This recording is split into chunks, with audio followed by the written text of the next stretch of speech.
Welcome to Visionaries Global Media, your number one source for podcasting entertainment. Visionaries Global Media, envisioning excellence on a global scale. This is Band from Ringside. Tonight on the Band from Ringside podcast, we have five nights of G1 to cover. The Judgment Day is everywhere. FTR is getting ready to fight MJF and Adam Cole coming up this week. That and a whole bunch more tonight on the Band from Ringside podcast.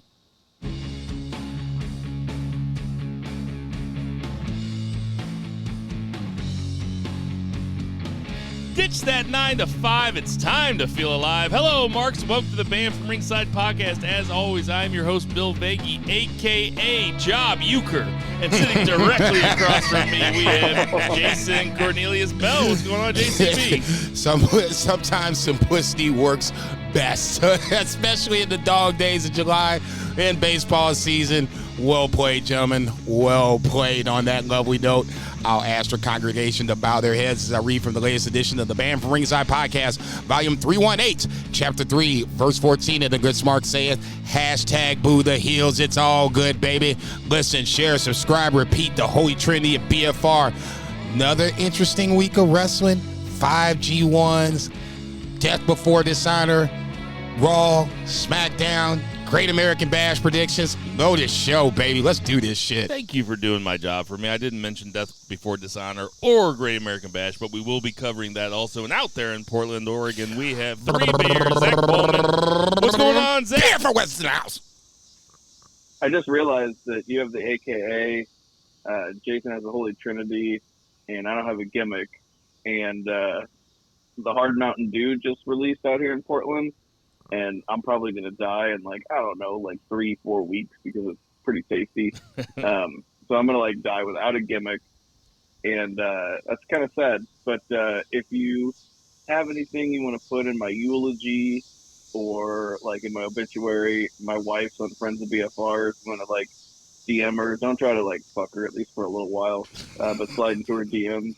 And just I don't know if you have anything, because she doesn't listen to this. So if there's anything you want to say about me after I'm dead from Hard Mountain Dew, just slide in there. I tell you what, getting killed because there's a new Mountain Dew, because of the new Hard Mountain Dew, is kind of a gimmick. And I would push back on that to begin with. You gotta go all the way through with it, but it's a gimmick. You're the joke guy, okay? I can't come up with raunchy jokes to save my life, okay? You do that shit at a drop of a hat. You make the jokes. So you said simplicity was better. So I want to tell you the AKA that I just thought of about 10 minutes before you came, and I was like, there's no way I can make this work. But right. I was trying to come up with something that had to do with the heat because it's so fucking hot here and right. so humid. And I was going to say, man, it's so hot humid out there because of the global warming.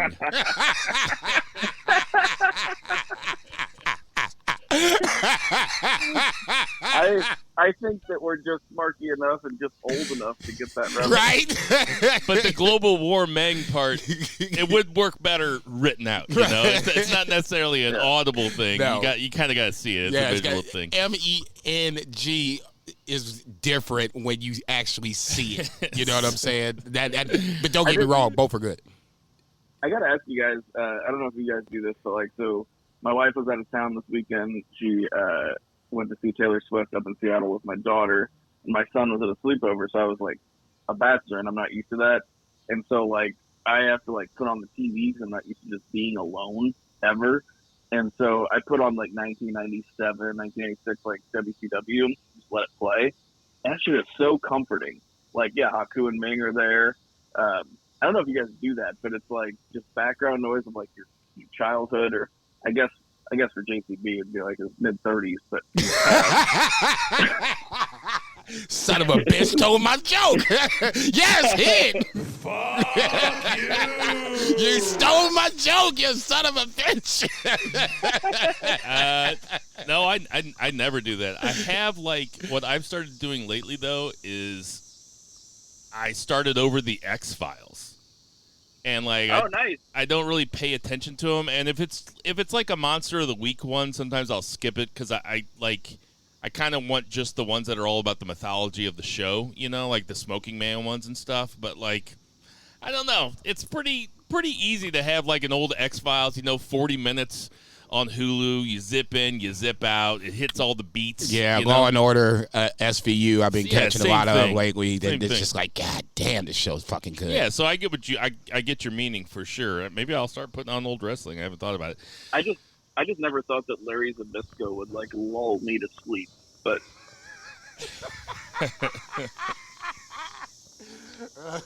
bad commentary will do that to you.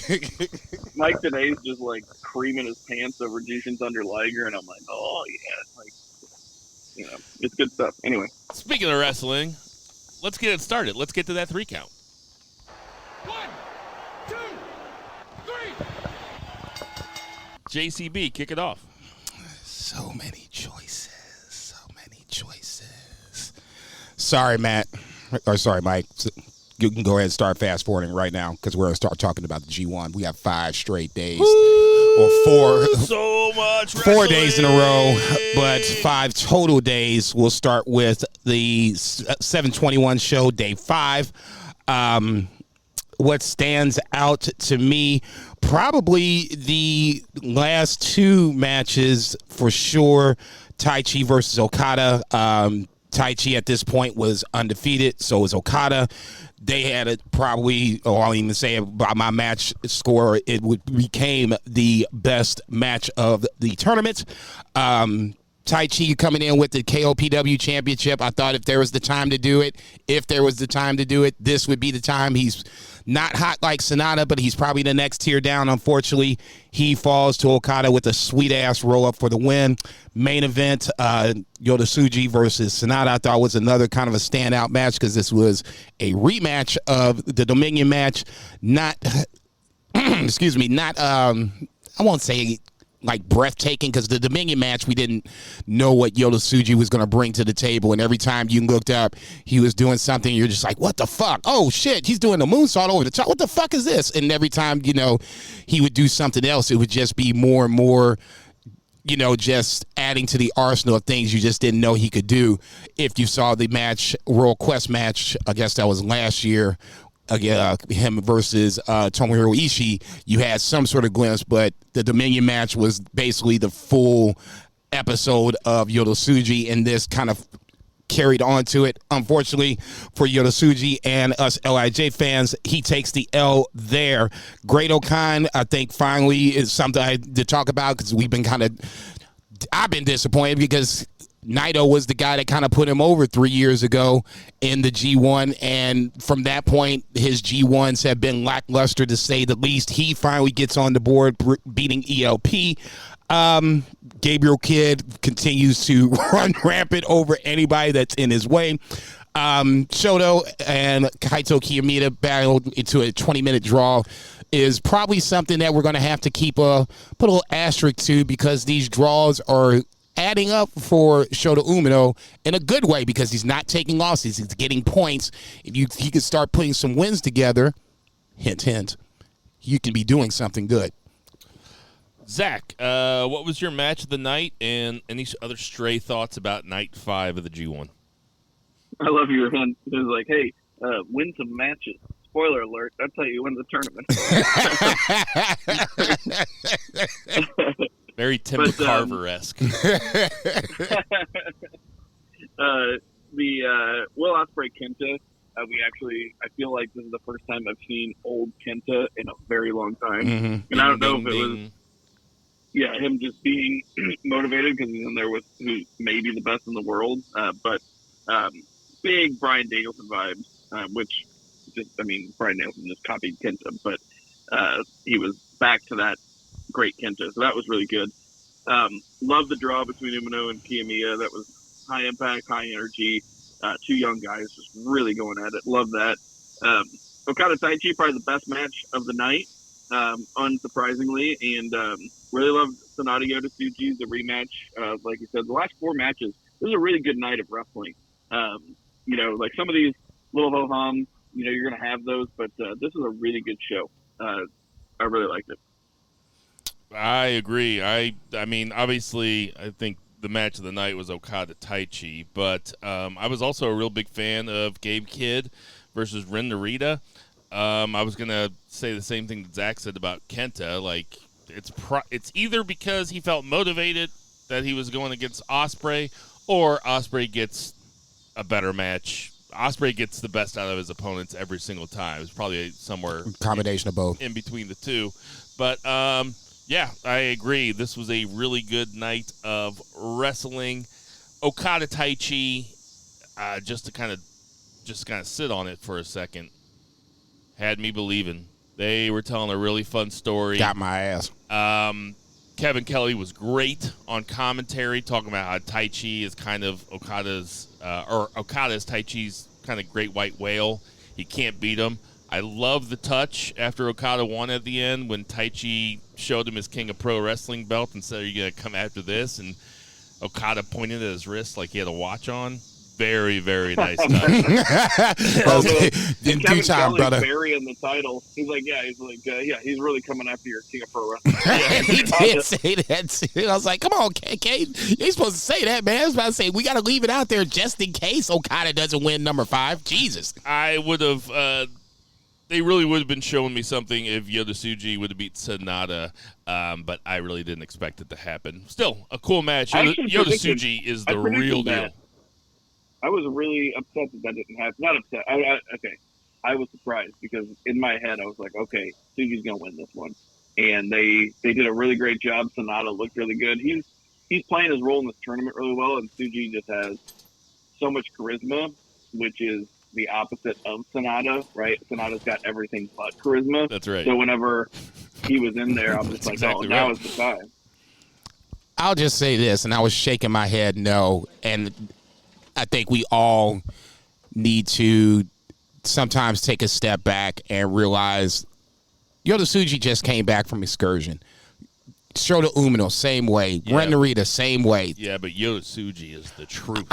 I'm not disagreeing with that, okay? We all can agree that Yota Tsuji's probably the best of the bunch. Yes. Okay. I agree with me agreeing with that. Okay, now that being said, they're not just going to push these guys in front of established, stars. Sonata deserves his run, and this is going to be his time to do it. We'll talk about more him, obviously, down the line. But I honestly think that this is just, I'll speak for myself on this. I need to temper my expectations, especially with Yota Tsuji, because he literally and figuratively leaps off the screen sometimes to the point where you're just like, man, in a year, you can just imagine what he can be. In 3 years, you can imagine what he can be. So in that scenario, it's hard for, to have your expectations tempered. So I agree with that, but I don't have a necessary problem with Sonata or going over Yota Tsuji in this one. It's his time. He's the champ. Let him have his run. So we got 2 more nights to discuss with the A and B blocks. So we can keep it moving to, unless Zach had one more thought about a match that night. No, it's fine. No. What's up with night 6, Jason? 723, night 6. From what I have numbers-wise, it did not score very well. While watching it, I did feel like this was probably a low point of the tournament so far. I highlighted this with Shingo versus Ishii as my match of the night. It was what I expected, and then some. Neither guy's backing away. As soon as the bell rang, they met each other in the ring, and they just went at it. It's what you expect. Ishii at this point is almost him and Tanahashi are the 2 guys that I would almost worry about not making it back to the G1 next year, but we'll cross that bridge when we get there. Got to talk about my boy Naito fucking with Yano so bad that he almost blew his head off. That to me right there is justification. Number 1, fuck Yano. Number 2, that was justification for all the fuckery that I've had to endure over the years when it comes to Naito and Yano. That match right there was like, ugh. So you liked it? Oh, it was the fact that Yano just couldn't wait. Naito's in his head so much now before the match even started. They had to start over the fucking song because Yano couldn't. A couple times, right? At least once, maybe even a second time. But that's the point. All you had to do was just sit back in the corner, let my man slide on in with the cape the whole 9 yards. He'll get in the ring when he's damn good and ready. The fact that he was in his head is different than what you normally see. It's Yano usually playing the mind games and others falling the victim of said mind games. Neither here nor there. Like I said, pretty fucking funny. Before you go on, I just want to say this is probably Yano's best tournament ever. Yano's having a great G1. Okay. I'm not sure how you want me to respond to that, so I'll just move along. Main event, Evil versus Finley, just has intrigue for the fact that it's Bullet Club versus Bullet Club, War Dogs versus House of Torture. Plenty of fuckery going around. If you like that sort of thing, knock yourself out. Myself, not a huge fan. From there, a bunch of matches that were just good, not great. Cobb Tanahashi was a little scary at points. Tanahashi scares me now at this point. I don't even want him getting at the top rope. Alex Coughlin, ZSJ, I thought was an intriguing curtain jerker. And then from that point, you just have, pretty good matches. Tamatana wins. Goto wins. Eddie Kingston over Hanari. Yeah, that covers 723. Zach, thoughts? Yeah, Tanahashi's having a better G1 than I thought he would after Forbidden Door, but I totally understand what you're saying. Ishii versus Takagi, if you're gonna watch this show and you're behind a normal person would be who doesn't host a wrestling podcast, and you're I haven't watched this yet. Watch Ishii Takagi and watch Tanahashi Cobb, and then you can probably skip the most of it. Even though I fully enjoyed Naito and Yano. The match is 7 minutes long, but there's at least 7 minutes or more before the match, which is actually maybe even more entertaining. But yeah, this is kind of just I said some nights are ho-hum, some nights have been real good. This is one that was just kind of there. Yeah, this is when you feel like you're kind of starting to drift into that the excitement is off, the bloom's off the rose, and now you're just kind of settled in. Enough to be annoyed by certain matches. Oh, fuck. The G1 grind begins night 6. I know I was just loving all over Goto last week, but when it's Shane Hayes versus Goto, I'm ugh. And I'm a TMDK guy. I like both Biggest guys. One of the biz. No, I like both guys. It just felt like it was a pretty good match. It never really got out of gear for me. Ishii Shingo fucking ruled. Yeah. Easily the match of night 6, hands down. And I'm with Zach too. Cobb and Tanahashi was good. Who I'm really into? Mikey Nichols. He's standing out. Yeah, I was getting ready to say I like Shane Haste a little better if you want to say singles wise, and this has nothing to do with what happens later on. I like Haste before Mikey Nichols, but I do like Mikey Nichols just in the sense that, he's not one that's going to back down. He's going to meet you in the middle of the ring or whatever the case may be. Shane Hayes just, to me, has more of that athleticism. He kind of leaps off the ring. Mikey Nichols is more of a grinder. He's an Ishii, just in a taller Caucasian form. Yeah. Where are we at on Eddie Kingston's tournament thus far? Go ahead, 3-beer. I mean, considering the Ishii match that he just had, very high on it. Overall, what he's done, Takagi, which was great, and then Ishii, which was superlative. Depending on your style of match that you enjoy, you could argue Ishii Kingston was the best of the bunch so far. If you just like that style, it's in the top 3 for me for sure. Top 3 tournament thus far? Top 3 of the tournament, yeah. You have Eddie Kingston in the top 3. See, I think that it doesn't... Oh, no. I'm talking about... The match. Ishii, Eddie Kingston. Oh, okay, my bad. Yeah, I don't... He's not making it out of the block or anything, but he's doing good. What do you think, Jason? I'm just happy, honestly, for Eddie Kingston to get this chance to go over and, have this bucket list checked off, to be such a fan of Japanese style wrestling, Purezu, if you will, and then go over and have a chance to do it and be a part of it, then he'll always be going down in history. Like Three Beer said, he's probably not going to win the block, but No. he's New Japan Strong Champion. You're not going to be able to take that away from him. And at some point, he'll give it up, and he'll move along. He'll come back to AEW or whatever the case may be. But for me, as booked as a champion, this is about as strong as we get. Already kind of foreshadowing. He does beat Tomohiro Ishii in one of the best matches of the tournament. If I'm not mistaken, that puts him at 6 points. So, I mean, with 3 matches to go at 6 points, he could easily get to 10. If he gets to double digits, I mean, that's a good-ass tournament. That's a good tournament, no matter what it is.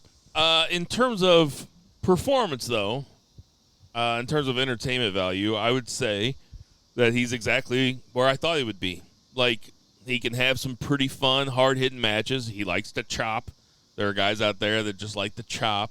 And I think that being in the G1 is probably a dream for him. I don't think that anybody has any. I don't have any illusion. I think there's zero chance he's going to come out of the block, first or second. Agreed. But yeah, it's what I expected, which is fun. It doesn't really. I heard somebody say that it doesn't really play to his strengths. Like, he doesn't get to cut a promo on guys, and like that it's is called the backstage comments. If you look after the matches, they do a promo after every show. That saves you your grief. So stop complaining about New Japan doesn't do promos. I'm not complaining about New Japan. I'm not saying it's you. Promos. I'm not saying it's you. Oh, you're talking about everybody else? Yes. Oh, okay. Yes. All right, gotcha. Okay, what's up with anything else about this night? Evil versus David Finlay offended me. God damn. That's how much I hated it. Dude, the fact it was so the main fucking event. pissed at him. Yeah. I was so pissed at it. I think it was already kind of like I don't want to use the word mediocre, but it wasn't a G1 kind of night. And then you got to this main event, and I was just like, God, go fuck yourself right now. This is the last fucking match I want to sit there and watch. And it was just just a shit show of a match that I thought it was going to be. Just hard to sit through. I like David Finlay. I like the fact that he's booking him strong, but the fact that I knew what you were going to get, and then I got it, I was just like, oh my God, this is fucking horrible to watch. Just a shit cherry on top of a shitty ass cake. Zach, thoughts from you, or we can move on to 7, whatever you want. I'll be right back. Yeah, let's move on to the next night. Night 7, that would be 7/25 on your calendar. Highlighted by Kaito Kiyomiya and Sonata as the main event, and then Yoshihashi versus Okada in the semi. Let's talk about the main event first. I don't know how in the hell they got it to where the 3 count was just seconds before the 20-minute time limit expired, but that was the highlight of, I thought, one of the better matches of the tournament. Kaito Kiyomiya, I thought it was going to be booked strong as a 2-time GHC heavyweight champion coming from Pro Wrestling Noah. He gave Sonata all he wanted. I thought maybe this was going to, I didn't even want to say maybe, I thought this was going to a draw. No 2 ways around it. Sonata pulls out the dub, stays undefeated in the A block. On the B block side, you have the other undefeated guy at this point, and Okada facing Yoshihashi. Yoshihashi, to me, is a guy that is like Goto. When it comes time to these tournaments, whether it's New Japan Cup or otherwise, he always seems to step up, and any points you take away from him will be earned points. Okada earned these 2 points here. I thought those are the 2 best matches of the night. Yotasuchi gets on the board, beating Chase Owens. ELP gets on the board, being Tangaloa. Hikuleo, if I'm not mistaken, finally gets on the board at this point, being Ren Narita. Will Ospreay beats Great O'Khan in the opener. The first time we saw the mist used from Great O'Khan since probably in February or March, feels right, since he was having that feud with Great Muta. And then Shota Umino beats Gabriel Kidd in another fist fight for the ages in and outside the ring. Kenta out fuckeries. Well, I shouldn't say out fuckeries. He fuckeries and beats Tai Chi. To me, like I said, the 2 bad matches of the night. Number 1, Sonata, I thought, was the match of the night, beating Kaito Kiyomiya, and then Yoshihashi defeating Okada. 3 Beer, what you got? Yeah, absolutely. Sonata and Kiyomiya apparently the New Japan normally does not gimmick their clocks at all. But this one went 1958, but apparently it actually went 2001. So they did do like right up to the finish, and normally Japan will just call it as it is, but it's like they weren't going to have their champion lose or draw. Like, so the whole point was for him to win. So yeah, I thought the bell dramatic. rang late. I thought something kind of weird happened. Yeah, so they're both. It was a little wonky for sure. They're both Keiji Muto, trained. So like it was kind of like proteges battling it out. I really liked the story, and it was a great match. And yeah, the finish was very dramatic. I think it was just like they got kind of tied up at the end. Kiyomiya was like kind of supposed to turn one way, turn another, and just kind of cost a couple seconds. But yeah, Yoshihashi is a dark horse as far as just match quality, not as far as like a winner, but for fans, like people that actually watch New Japan, like you're not surprised that this match with Okada was great, and you're also not surprised that Okada won, even though they had some dramatic near falls. Rest of the night pretty ho-hum, except for I really enjoyed Ospreay versus Great-O-Khan because of the United Empire connection. Probably Great-O-Khan's best match so far that like I've seen him in, and maybe that just makes me kind of a little bit of an Ospreay mark, but I really enjoyed this and was kind of surprised that they opened because everything else in between that and then the main and the semi were kind of just there. I thought that, yeah, I'm right with Jason. I got Kiyomiya and Sonata. I got a star next to it, which means that when I was watching, at least that's what I thought. I remember Okada Yoshihashi. I was looking forward to it a lot. It ended up being as good as I thought it was going to be, which was really good. Those are my two favorite of the night. Ren tried his best with Hikuleo. I guess we can talk about Hikuleo when we get to night 9, but yeah, not much here. I was actually, wins and losses matter, and when Kenta beat Taichi, I was pissed. Yeah, I was a little. I wanted him to have 6 points in the first 3. I thought that would be fun. So, or no, that would be 8 points in the first. Whatever.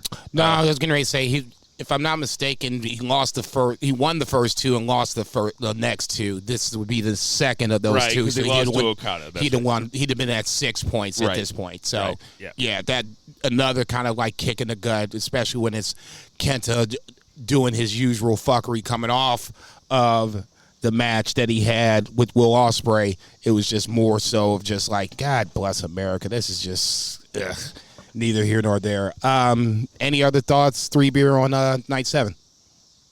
Now let's keep it moving. Night 8, that would be 7/26 yesterday. 2-3 matches stand out. We talked about Eddie Kingston versus Tomohiro Ishii. I thought David Finlay versus Tama Tonga in a never open weight title match was pretty solid.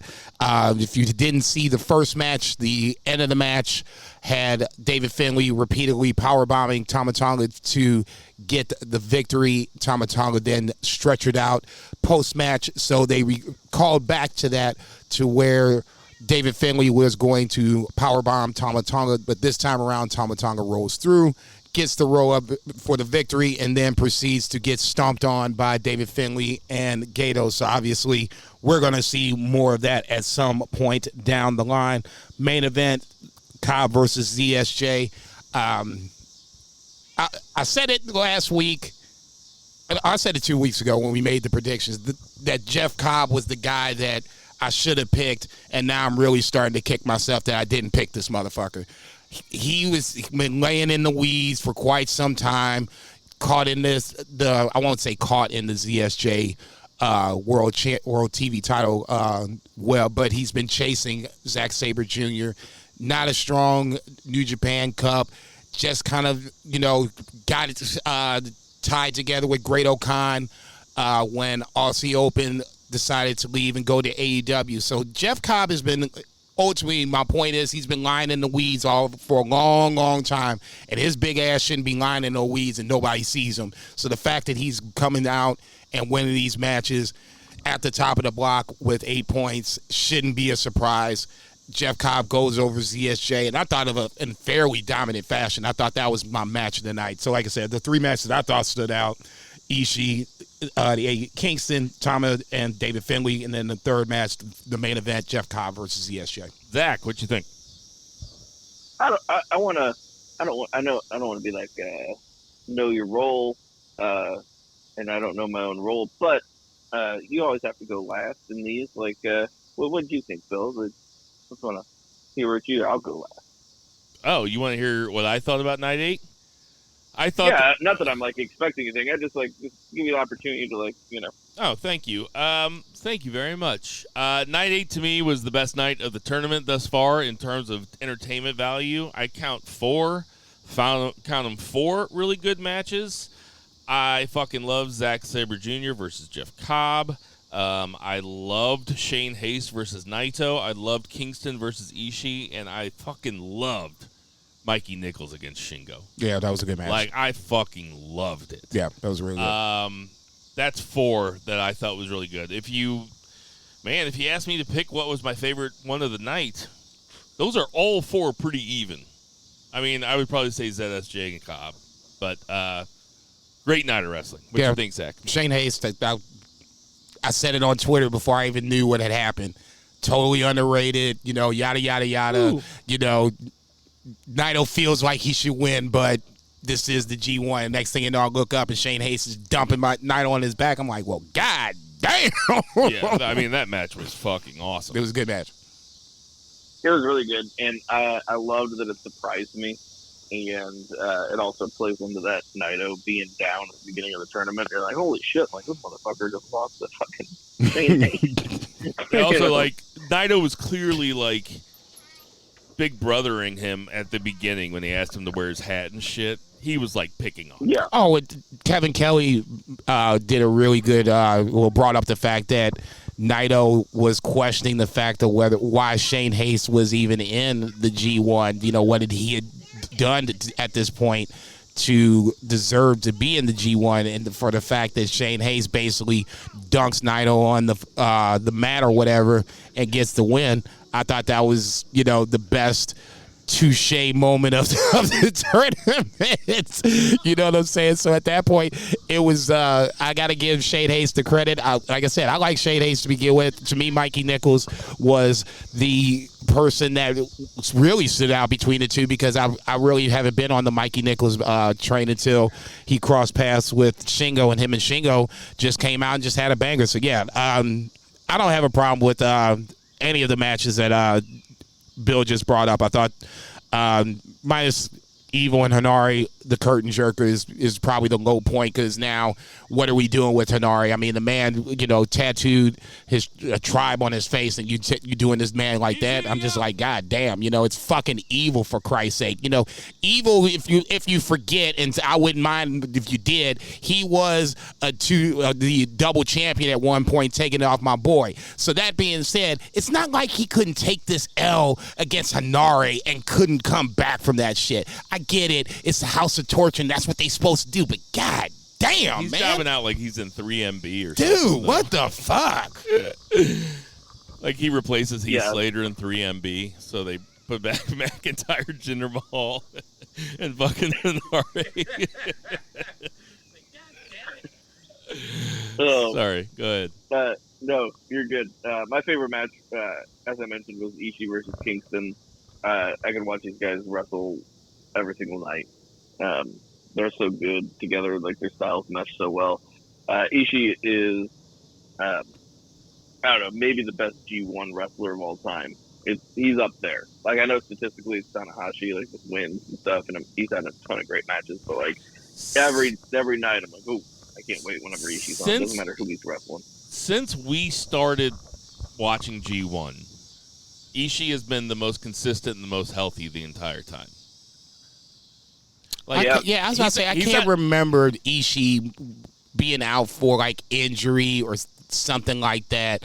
And God knows, it's either he's, beating the shit out of somebody, he's getting the shit beat out of him, or, he meets somebody like ZSJ that's trying to, take an arm with him on the way out the door.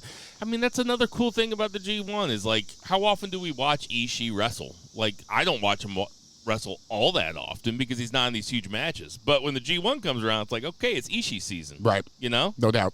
No doubt. Yeah, he hardly ever has less than like a 4-star match. Yeah, Great. he's awesome. No, it's.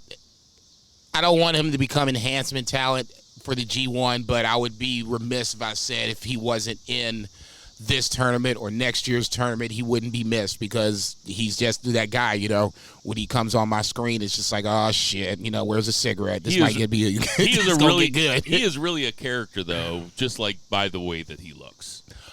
He's like he's like the guy that played Machete, Danny Trejo. It's like he just looks the part. You know what I mean? Man, yes, I couldn't even come up with a better comparison if I wanted to. He looks like if you caught that motherfucker on the street, be like, man, I could take. No, I don't think I could take him anymore. I'm crossing to the other side, dude. Sorry, sir. I apologize. Please take my wallet. Love it. I'd be holding on to like his calves during a hurricane. Just the wind would be blowing and I'd be horizontal and he'd just be standing there. They're called, I think they're called typhoons over there, right? Indeed. But yeah, Zack Sabre, Jeff Cobb, fantastic match as expected, but unexpectedly, at least on my end, Cobb won. I thought Zack was going to go. I had predicted that he was going to go undefeated the whole tournament, at least. I thought about you. Yeah, you're like, he's disappointed, and I was, but it was still a great match. And then other thing was, I just got to give props to Chris Charlton because I don't know how many times he's had his dick sucked in his life, but it's not enough. There's got to be some nerdy chick out there that'll just like take 1,100 blowjobs for the team because he deserves them. Tanahashi and Yano, like they like do this thing at the beginning of the match where they just like squat down and like put their heads together. And I was like, oh, that's kind of funny. And then Chris Charlton, he's like, oh yeah, he's like, so there's a manga from the 1980s. It's called like whatever. It's about these high school delinquents, and one of them's named Hiroshi and one of them's named Toru, and they all smoke cigarettes outside of the school, and they're delinquents, and they always sat like that, like on their haunches. And I was like, this motherfucker like knows everything there is to know about anything ever. Shit. I couldn't believe it. Just for the record, he's got a wife and kids. So I mean, I'm saying, is that true? What's that? What he said about the manga? I assume so. Yeah. Okay. I feel like it has to be. He said it like matter of factly, like it was just it was a thing. And they were doing that when they were in World Tag League Partners. When they would come out and be announced or whatever, they would both crouch down and they would get the picture taken like this was the 1980s all over again. That's what at least reminds me of for myself. I'm showing my age, but you get the point. So as far as I'm concerned, I thought it was true, and I'm keeping it. I'm gonna keep it as such. I mean, the man said it. He's Chris Charlton. So as far as I'm concerned, that's the gospel. Crazy good night of wrestling. No doubt, no doubt. Any other thoughts on night 8, gentlemen? No. Nope. Damn, I was hoping one of you jokers was going to talk. Okay, this morning or this afternoon, depending on when you watch it. For me, it was this afternoon. Night 9, obviously the main event has to stand out. I'll come back to that in 30 seconds. Gabriel Kidd and Kaito Kiyomiya is one of the matches I wanted to talk about. And I know that people are, for whatever reason, are down on War Dogs or whatever the case may be, David Finlay specifically. I think Gabriel Kidd has been the one guy that's not named David Finlay that has been a standout, just heat fucking magnet. I mean, he's jumping Shota Umino in the backstage. He caught Kaito Kiyomiya in the runway. I mean, basically what this is saying is you are not safe when you come out from this point moving forward, whether it's Coughlin, Gabriel Kidd, or the combination of them. Your ass better have your head on a fucking swivel because they will come out and beat the dog shit out you, throw you into the stands. I mean, this was the match where I was just like, what the fuck? They were just like, you know what? Fuck these 2 points. I'm whooping this motherfucker's ass. They took a double count out. It was a double count out. It counts as a draw, so both guys get a point. But to me, it wasn't even about Kaito Kiyomiya. I've seen him enough to where I got a good handle on him. To me, this was more so about Gabriel Kidd, just this war dog mantra they have going on. I know David Finley's the leader, but to me, Gabriel Kidd has got the flag and running with it. He has stood out more than anybody else. It's not a knock against any of the guys that are in this, but Gabriel Kidd, to me, has constantly come out and set a tone and had matches after that and getting heat on him as well. From that point, Kenta ELP I thought was good, not great. Sonata Renneria, good, not great. And then obviously the main event stands out as now my new match of the tournament. Will Ospreay not being able to beat Okada clean was basically the story coming in. Now you add the fact that you have a 20-minute time limit to where he has to do it. It seems like the impossible task, but this might be the time of Will Ospreay. Will Ospreay gets it done, goes to 8 points. Now he's in a situation where he has a tiebreaker over Okada, but he's losing the tiebreaker over Taichi. Something to think about moving forward. To me, this was a really good way to end the show. Obviously, we're about halfway through the G1. A lot of good stories going in the second half, but to me, like I said, the match of the night and the tournament so far, obviously Ospreay and Okada, but I had to at least come over to the Kyle Kiyomiya Gabriel Kidd match because that Joker, Gabriel Kidd's had some wild matches. This was the wildest of the bunch, and that says something. Zach. Yeah, the main event was great.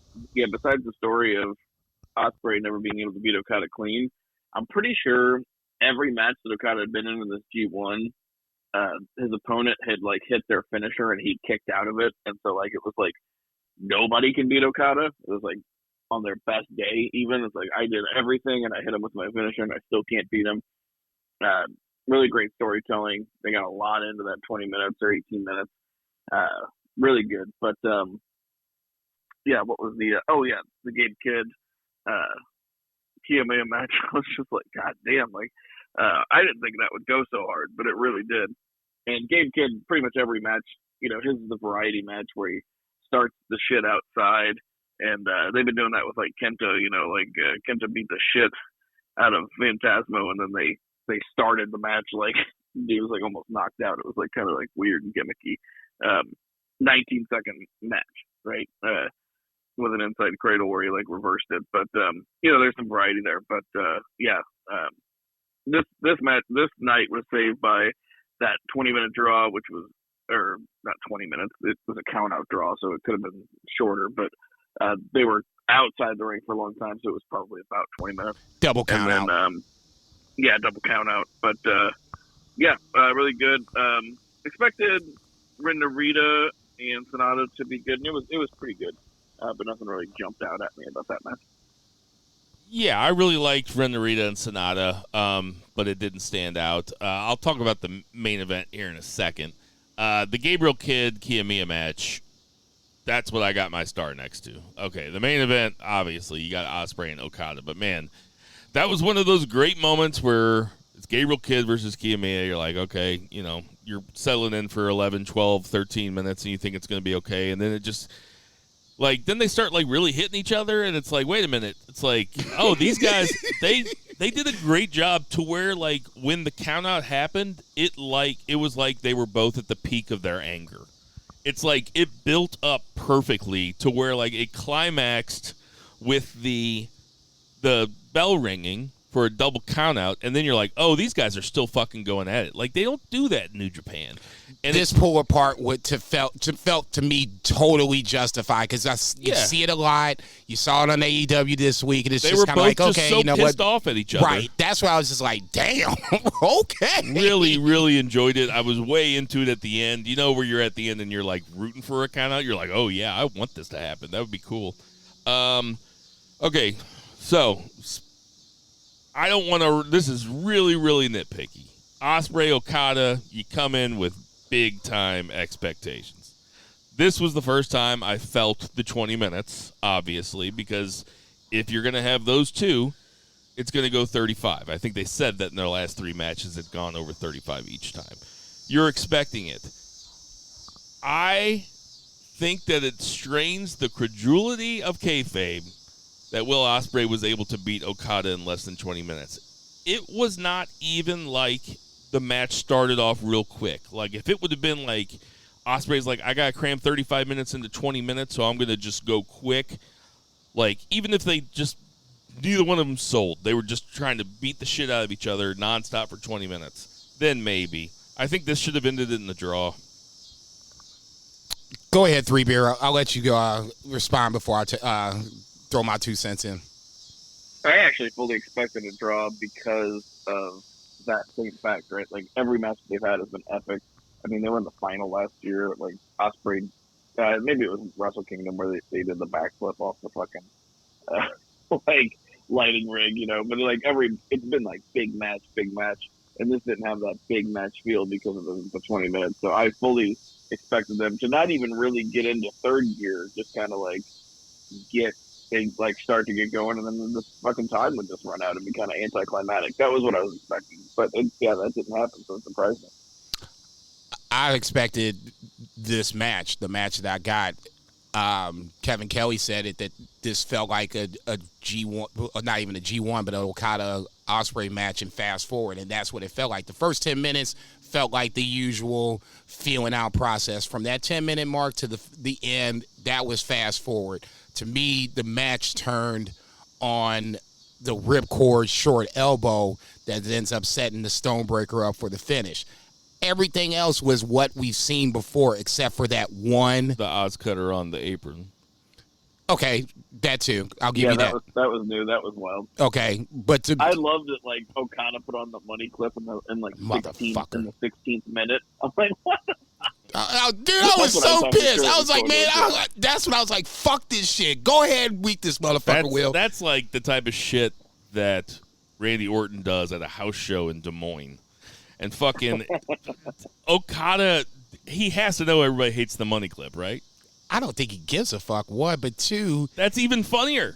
That is troll shit. It's even funnier because he knows that I hate it, and we have this conversation all the time. And I ask him why does he do it. He just he's like, fuck you, because I'm the IWGP greatest and the champion in the world, so I do this shit.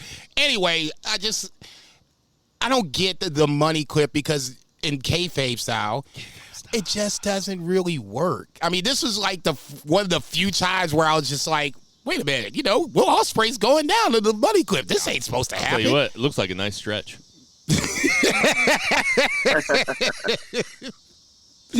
I don't know, man. I wish somebody would put me in the money clip each morning just to kind of wake me up. Yeah, get my arm stretched, get ready to go. I thought this match was on point, and like I said, to me, the twist of it was that short elbow that basically changed the tide of the match. No different than when Tai Chi kicked Will Ospreay in the head or whatever. Will Ospreay was whomping Tai Chi's monkey ass until that kick in the head, and that whole kick changed the game.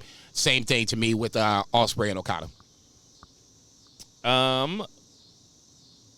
So, anything else that stood out from you from this night? I guess I came into Yoshihashi Taichi maybe expecting a little bit too much. It was okay. I liked ELP getting the win over Kenta because I like ELP. I like this new character. Okay, so if you had to say right now who is having the best tournament, and I'll say that you're not allowed to say, I think everybody would agree that it's Bill Ospreay, right? I mean, he's the one that gets the most out of everybody. He's having the most consistently high-level matches. So, besides him, I guess, who's standing out to you the most? Not even talking just wins and losses. Already gave Kib his flowers. Shota Umino, Yota Tsuji. Obviously, Okada. Taichi's had a good run. Eddie Kingston's been entertaining, at least for me. I'm sure I'm missing somebody. Well, Jeff you just Cobb. named a lot. I mean, there's only about 25 more. I mean, everybody's kind of really the only people that really, I guess, better choice of words, the people that I don't look forward to seeing right now. Yeah, Kenta, Hikuleu. That's really about it. Shingo's been disappointing, but I'm a Shingo mark, so I mean that goes to the wins and losses thing. He's been having good matches. All right, same way. Let me narrow this down a little bit more for Zach. Zach, who do you think is having the best tournament out of these 8 guys? Okay, the War Dogs, TMDK without Zach, the 3 Musketeers, and Kiyomiya. Well, I mean, Kiyomiya is really showing himself, and he's showing himself to a wider audience, which is great because it's kind of my introduction to him. Outside of, I did watch like his match with Okada and like that kind of stuff leading up to it, just because I heard about it as big news. But I think he's really showing himself well. And I was actually going to mention Mikey Nichols because even though like, I've seen him and I've seen him in like a tag setting, I'm not saying it's my favorite stuff, but he's really standing out with like, because I don't love the thick headbutts. Like I see those guys do that. He's busted himself open with headbutts twice so far, like hard way, and I just appreciate what these guys give for my entertainment. And I'm just like, you don't gotta do that, but he feels like he has to do that, right? And but he's standing out quite a bit. Those and Shane Hayes in a similar regard, especially with the win over Naito, like they're standing out to me. And if you would have told me like in the beginning, like because there's not a lot of outsiders in this tournament, and there's 32 guys, so I'm like, well, you could have got rid of TNDK, you could have got rid of like Tongaloa, Hikuleo, like, you know, there's like 6-7 guys I felt like you could have got rid of at the beginning of the tournament, but you know, they're proving themselves at least. Okay, I asked you guys to name me a wrestler, and you guys both named me a whole bunch of wrestlers, so I'm going to even narrow this down even more so for myself.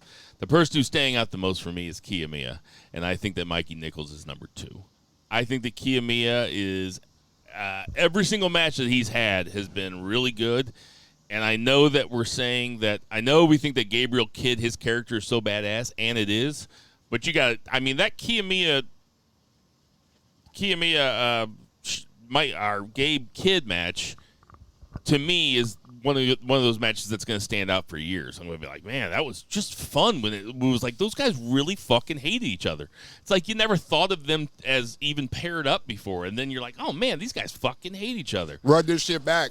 And Mikey Nichols was cool as shit. So that's going to That's pretty much, those are the first 2 guys I mentioned. I think we're in agreement. Yeah, good. So that's that was 5 nights of G1. We gotta keep it moving. Let's get to that 2 count. 1, 2, 3. 2 beer. What's the 2 count? 2 count. We did have. We'll just some talk some general AE dub stuff, but there's a lot of skippable stuff in AEW. I feel like we kind of got done with the blood and guts, and like we're kind of like building some stuff up.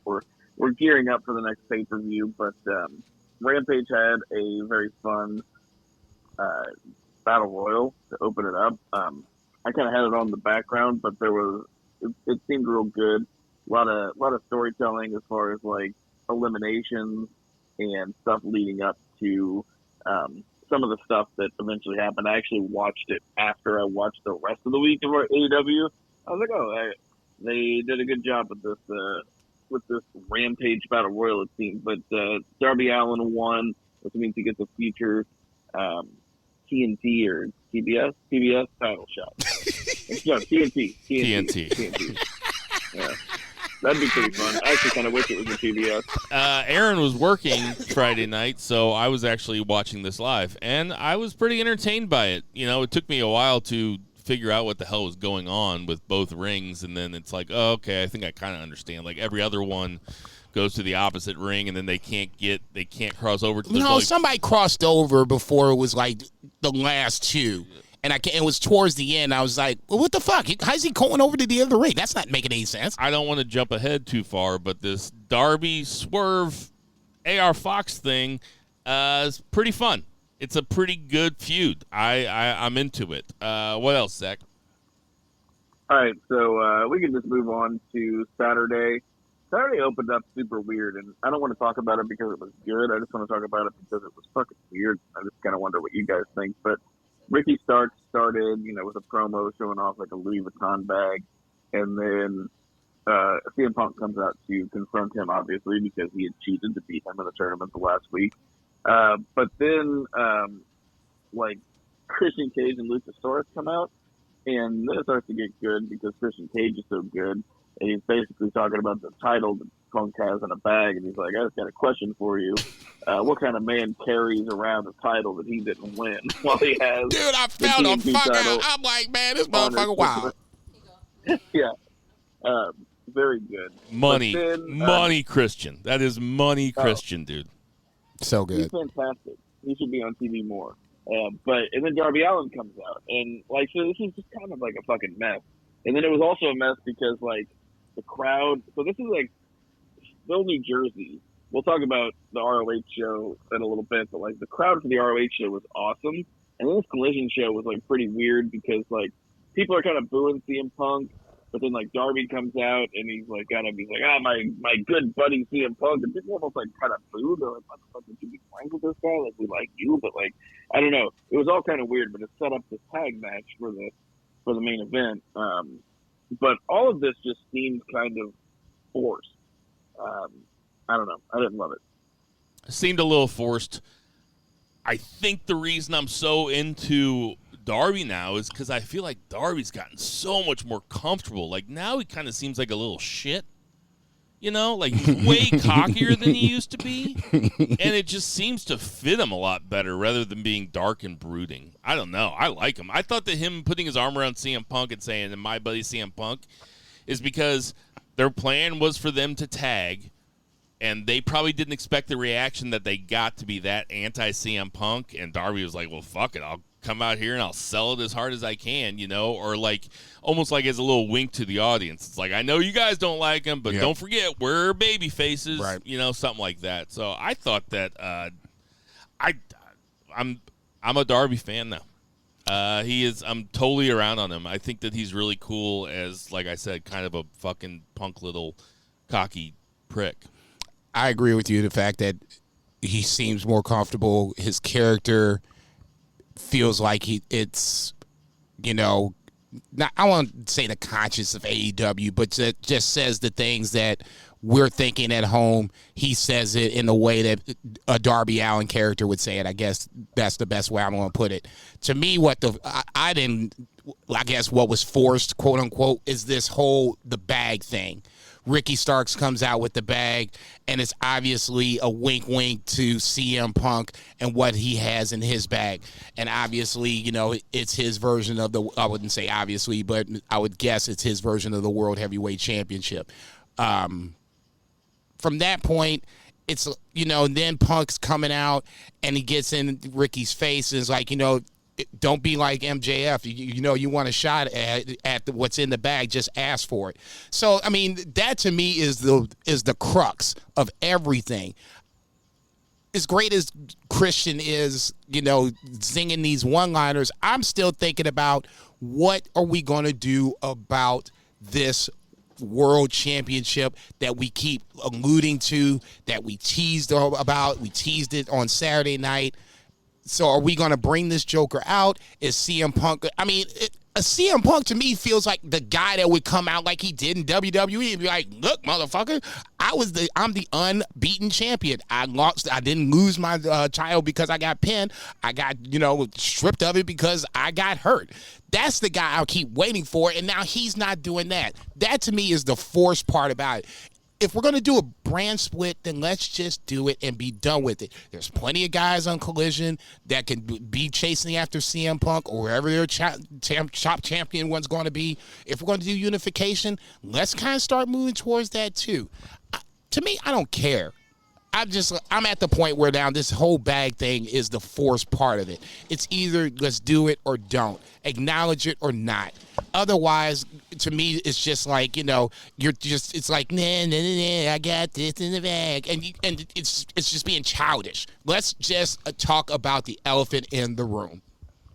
What else? Oh, go ahead. All this kind of made me think that with that, now my brain wheels are turning, and I'm like MJF is gonna beat Cole in All In, and then they're gonna have Punk versus MJF for the unification of these so-called titles because CM Punk never lost, and then that's where we think we're gonna get the turn with Cole and MJF. We're actually gonna get a double turn, CM Punk MJF, and we're gonna try the CM Punk thing for a third time, and then he's gonna blow a fucking quad. Jesus Christ, dude. Is he part McMahon?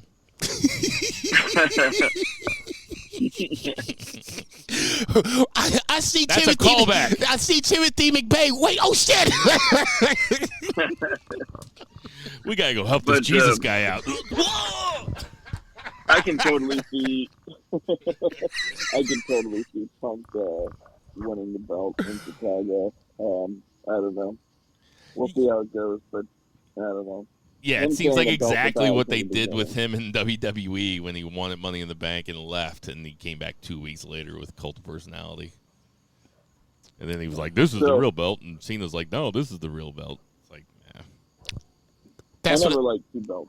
I never liked it. Yep. So we're just for the record, are we pro or con a possible AEW brand split? I don't want a brand split. I mean, I don't want a brand split in either promotion. I mean, to me, it's whatever. I mean, both shows have been really fucking good. It's like, so just keep making stuff that I want to watch and whatever. In fact, I probably would never even think about it if I wasn't already thinking about it. If CM Punk, let's just go like this. If CM Punk is named the champion for Collision. Then I think that's dumb. I don't want two. They world should just have championships. Taz. They should just have Taz make up a belt for him.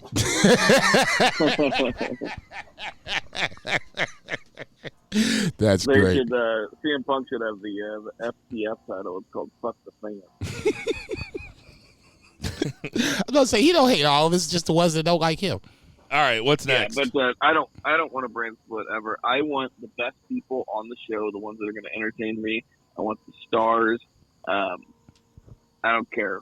Like, the other people can find time, cut their chops elsewhere. I want to see stardom, baby. I only got so much time in my life.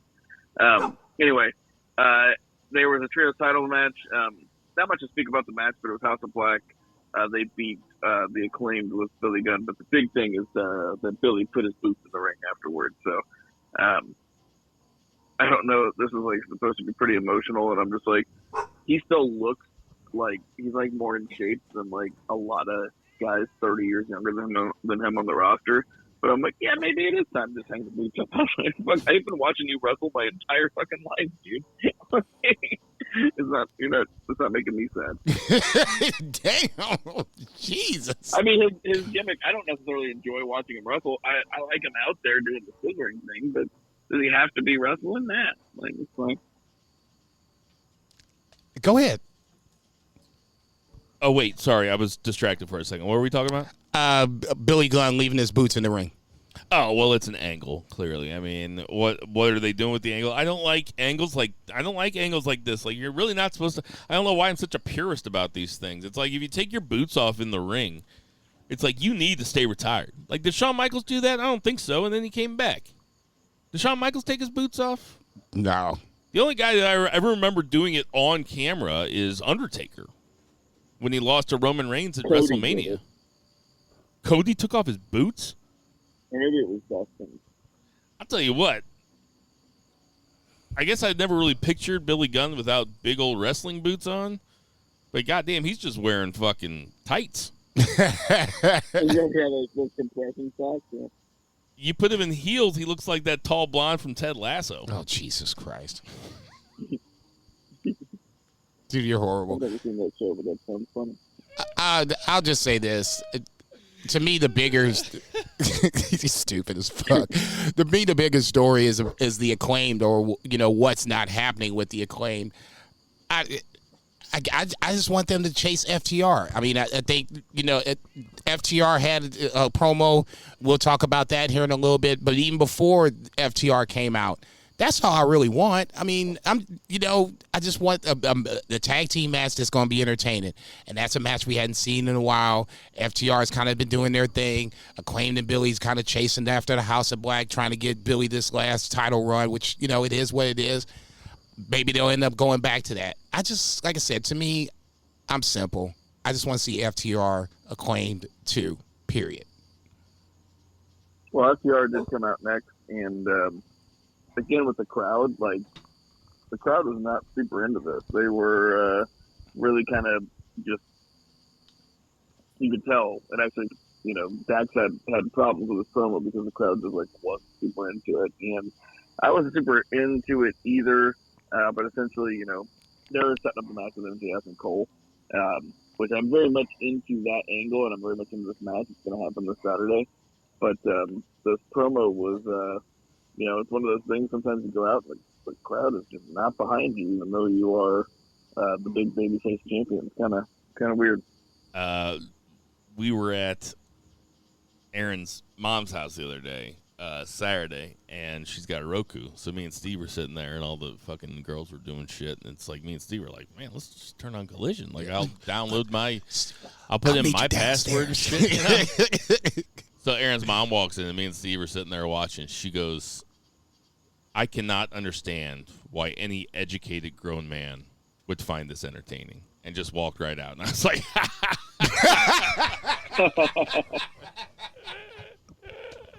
That's great. "Sorry, Debbie, this shit rules." That was quick. I thought it would be more of a lashing. Such a fucking drip. But anyway, I forgot what I was gonna say. Oh, I just want to give a shout out real quick to Action Andretti and Darius Martin versus Bullet Club Gold. Really fun match. Had no reason to be, and maybe it's because I was stuck at my mother-in-law's and I was really paying attention. But man, I thought this match was pretty fucking good. Man. Agreed. Oh yeah, no, it was good. I just kind of skipped over it for relevance time purposes, but yeah, you're sure. Right. And then something else we can kind of like skip over, like Ricky Starks, Christian Cage defeated CM Punk, Darby Allin. I mean, this was fun. Went pretty long. I love the Christian Cage. It's just like, nah, I'm not like really getting in the ring. And Ricky Starks cheated to win. That was like the big, did it for the second week in a row.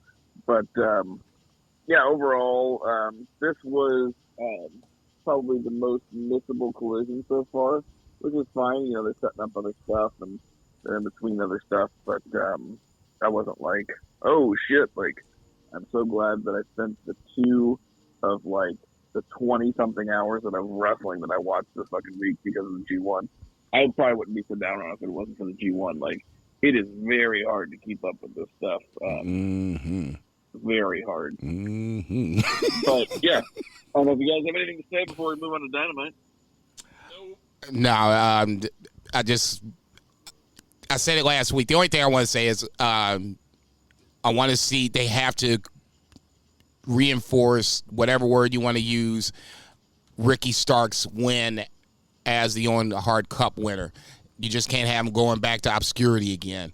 This is a good start, but we got to keep that momentum going. I don't care if he's got to cheat the next 16 weeks in a row to get him a title shot, whatever it takes to, get heat on him. The fact that he's going against Punk is working a little bit, but at some point they're going to get away from him, and that's the true litmus test. Will that heat from CM Punk transfer over to Ricky where he moves on to his next feud? Yeah. Dynamite was a pretty good show. Opened with Orange Cassidy defeating AR Fox. They had a really good curtain jerker. AR Fox did a lot of fun shit, which he normally does. But Orange Cassidy also just phenomenal. But the main story here is after the match, AR Fox breaks Cassidy's glasses and gives him a big clothesline.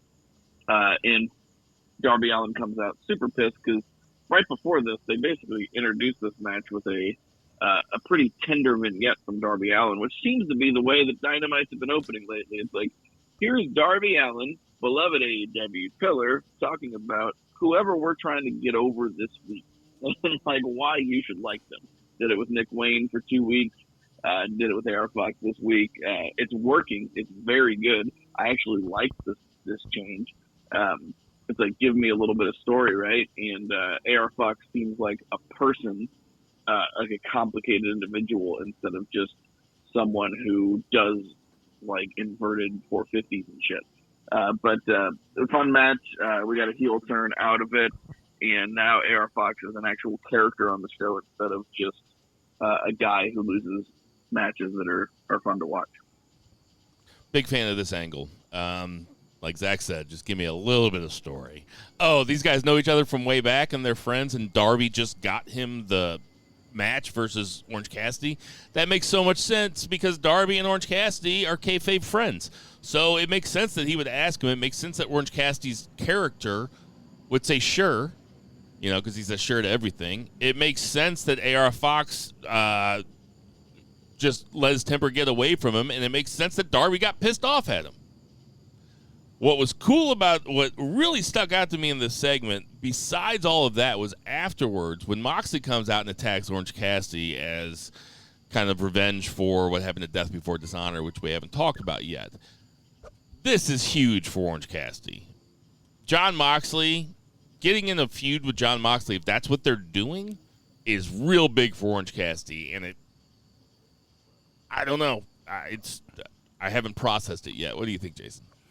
I'll just start with the Moxley Orange Cassidy thing first. It was a surprise to see Moxley just come out and attack Orange Cassidy. That's a signal where now Orange Cassidy has kind of, you know, gone to this upper echelon of stars. You have to start looking at him as such. Forget the kayfabe stuff, okay? Orange Cassidy is over with fans everywhere he fucking goes. Everywhere. You cross paths with Moxley at this point, that to me is a signal that TK has something more so Orange Cassidy than anybody else. We'll see what happens if it ends up coming out as a one-on-one match. That to me is the more intriguing match. BCC versus Best Friends, Orange Cassidy is cool, but ultimately the end game I would hope to think would be Cassidy versus Moxley. Outside of that, I mean, the match was good. Bill just kind of covered everything that I thought. I just looked at it from the AR Fox point of view, like, why is he mad? Well, shit, motherfucker, I let you sleep in my house for free. And you gonna get mad at me because I lost my temper for a little bit. Okay, you know what? I got something for you too. So to me, it was perfect. Three Beers said it. It gives AR Fox a character now. So either you like him or you don't. Versus him, like you said, having these great matches and coming out with L's. So now you have at least more of a rooting interest for Mogul Embassy / AR Fox, either pro or con. Yeah, it's funny because you mentioned that stuff with Orange Cassidy, and with Moxley coming out, basically TK is telling us that Orange Cassidy is a main eventer because Jon Moxley is the most beloved AEW. He's not AEW homegrown, right? But he is like the most beloved AEW like person. Even though he's a heel, everybody loves Jon Moxley. He never fucking loses. He really gave AEW a shot in the arm when he showed up at that first time. Like double or nothing. It was double like or nothing reveal. Yeah, it was like Jericho was a great like foundation, and then so then you get people kind of interested, and then all of a sudden Dean Ambrose is there, and Dean Ambrose is going against Kenny Omega in death matches. I mean, it really gave AEW a more legitimacy when it happened, and he's not AEW homegrown, but like AEW is like part of him. He grew it. Yeah, he really did. Yeah, I was going to say it is what it is in part of Moxley's, coming over and making these matches feel more important, bringing his fans over, whatever the case may be. In a lot of ways, he's the most important wrestler there. Might not be the best. Right now, I would totally agree with that. If they lost Moxley, that would be a bigger issue.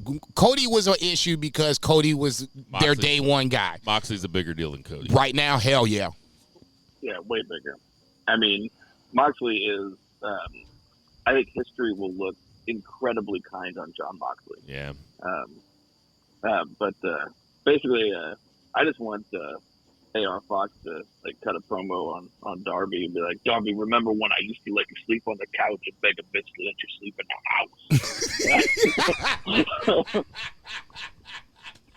house? Well played, my brother. Well played. Altogether, this was that's probably the greatest fucking diss track of all time. Anyway, it was a good opening segment, opening angle. Lot packed in, lot to unpack. But I'm only going to mention this because it was so goddamn funny, and it's like the evolution of the storyline. But Renee cut backstage with Jericho and Callis, and Callis has a fucking oil painting of them from the 90s, and they're going to wrestle, not them, but Takeshita and Jericho are going to wrestle Sammy Guevara and Liam Garcia. Look at us there, they're Chris, this. standing there like the gods we were. Like, God damn. This motherfucker is horrid. That killed me, man. That killed me. Standing there like the He's gods amazing. we were. Right. So good. Claudio was doing a promo backstage. We had a hook vignette. It's fine. But Claudio was backstage cutting a promo, and then John Moxley cuts an even harder promo, setting up their triple tag match tonight. Jack Perry comes out to talk about Hook, and he's getting good boos. You know, he's got good heat. Not Dominic heat, but he's getting good heat. And then Jerry Lynn comes out, and I guess they're going to do a Jerry Lynn Jack Perry angle.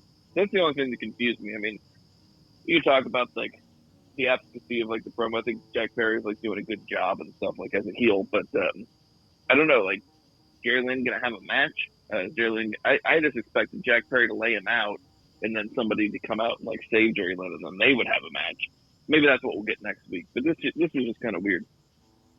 Super weird to see Jerry Lynn on television in an angle. It's like what. That's WCW vibes, man. I was going to go ECW vibes, honestly, because we're talking the FTW title. And I'm just talking about, like, the guy that's... I'm not interested in seeing Jerry Lynn. I'm not interested in seeing a Jerry Lynn angle. I'm not disagreeing with you. I was just, to me, it was what it was. I mean, I agree with Two-Beer. I was waiting for Jack to just be like, fuck you, old man. Take this two-piece and keep it moving. But, it is what it is. Chicken shit heel is always good, too. Now, if you can execute it right, you'll be even better. Yeah. Who's going to come out and save him? Tommy Dreamer with the prosciutto? Nah, I was getting ready to say he does. I don't think Impact would like that too much. Yeah, I wonder who could he feud with? Who's like a baby face that needs something to do? You got me. There's so many guys. There's so many. I'm sure there's one of them. Action Andretti. Yeah, that's that dude. You stole my thunder. That was the first word that's going to come out of my mouth. I would like to see him against like Roddy Strong, but I know Roddy Strong's got a neck brace on. So that motherfucker's been jacked up for a minute, man. Is he getting ready to get paid or what? I mean, fuck. He should have a lawyer next to him at this point. I mean, damn. My client can't be getting this much stress. He's like doing the fucking Harvey Weinstein. No shit. All right, Pac submitted Gravity. Gravity, and we talk about Death Before Dishonor, but just in general, so he's the younger brother of Bandito, and very fun wrestler. I think this was just more about booking the match because Pac, at the beginning of his career, was booked as the man that Gravity forgot, and so then they booked him against Gravity. Very funny, but it wasn't much of a match. A lot of it happened during commercial. It was like a squash match, which is fine. Like, yeah, Gravity's like just starting out. I just think they need to start differentiating between these mask guys or give some of them more time because otherwise they're going to get lost in the shuffle. If you put, okay, let me ask you this. If I put Bandito, Commander, not Penta, but, and Gravity in a line together, didn't tell you which one was which, would you know which one was which from their mask? Probably. From their mask, yeah. I'd know which one was which from their body size, too. What if I just showed you the mask? You guys would know? Probably. I'm going to give myself if you, showed me a mask. The mask itself. Yeah, that would be a little difficult. Yeah. Commander would be hard. I think Gravity, his is a little more, his stands out. Bandito, definitely, because it's got the thing in the front. But all right. I just think it's introducing another guy. It's like they have so many guys. But yeah. I think also just kind of playing off of what you're saying. I think it's less of an observational thing as differentiating the people, but it's just that those guys fit the same role, right? They're all there to put on a good match and lose. Yeah. Good point. And the fact that Bandito is a part of that disturbs me greatly, but another story for another time. What was next? I mean, before now, it was before we got those guys, it was Phoenix doing that. He was out there just having great matches and losing all the time. So I agree. We get a little less of that. I agree. All right, so what do we have? Oh, and then we had like the dueling promos with MJF and Adam Cole and FTR. This is like back-to-back promo segments. There's a pretty cute line about MJF punching Zach, like looking like Yosemite Sam, punching him so hard he had to spit out CM Punk's jockstrap. That was a pretty good line. But this furthers the storyline between Cole, Roderick Strong, and MJF. It also gave us a little glimpse because MJF said, they tightened their friendship, and he basically said, win, lose, or draw, I'm going to give you a rematch of this AEW title, which, like, pretty much, like, solved the I remember last week, I was like, man, I feel like they should win this so they can keep this thing going. If they have a pact beforehand that they're going to keep it going, even if they lose, right, then it keeps it going. So I liked it. Unless one of them doesn't keep the pact. That's true. MJF MJF just slaps his money on the table and says, I'm out. Yeah, right. I'd say leave Adam Cole to the to FTR or whatever. I like both promos. FTR's comeback, especially with, Dax basically, even before, I would assume he's not even hearing what MJF has said. He's already cut his promos by, you basically keep, my wife and my daughter's name out your mouth. I was like, oh, shit. Little do you know, he just put the name in his mouth. So that was interesting. I just think the whole thing is the MJF Cole angle has gotten me into this match where now I'm invested. When the win, lose, or draw thing, I wish they wouldn't have done it, but it is what it is. I think they could have extended it without having that, that part added to it. But it does add a little intrigue to it, so I get that part as well. I just expect this to be a really good match. Now, it reinforces that I think FTR ultimately wins the match. Now, from that point, how we get from point A to point B is the question. Yeah, I think FTR wins, but, man, I'm looking forward to this match. Yeah. FTR, they are clutch. But they seem like humorless dorks in that fucking promo. Like, are they working heel? Jesus, after the fun, the ebullience of Adam Cole, baby, and MJF. I think they're going to be the heels regardless. You think they're going to work heel? Yes. I think they're going to have – I think that's what they're doing because they have to, right? Because there's no way that those other guys are getting booed. Nope. Even though FTR is beloved, they're going to have to at least be heel in this match. Like you always tell me, lean into it. Lean into it, and they did. So if that's what they're going for – that promo was perfect because it really made me want to see the match, and it made me want to see MJF and Adam Cole try a dance party in front of those dorks. Oh, God, I hope that happens. Shit, let's get it on, motherfucker. Fuck it. They can't stop talking about it. They just keep talking about the dance party. Because that's as true, quote unquote, true tag team guys. That's something that they don't want. They're old school. The dance party thing is very sports entertainment of them. I think they kind of alluded to that, and I think on the Collision promo. So in that scenario, that was kind of the seeds to it. This put some water onto it.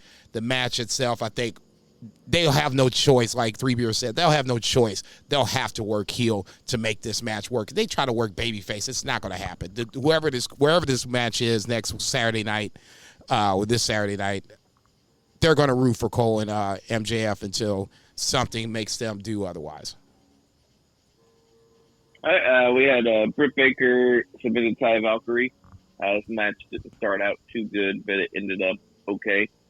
It was just kind of, as we've talked about pretty commonly, it was like the token women's match at that spot in the card. Britt Baker kind of needed the win. Honestly, she is Britt Baker, but she had a pretty early out in the Owen Hart tournament, and they got to keep her hot. So this is fine, nothing to write home about. What if Britt Baker goes with MJF? That'd be some mega heel shit. Jesus Christ! Because she was acting like a heel, she's still a heel. Yeah. Oh my God.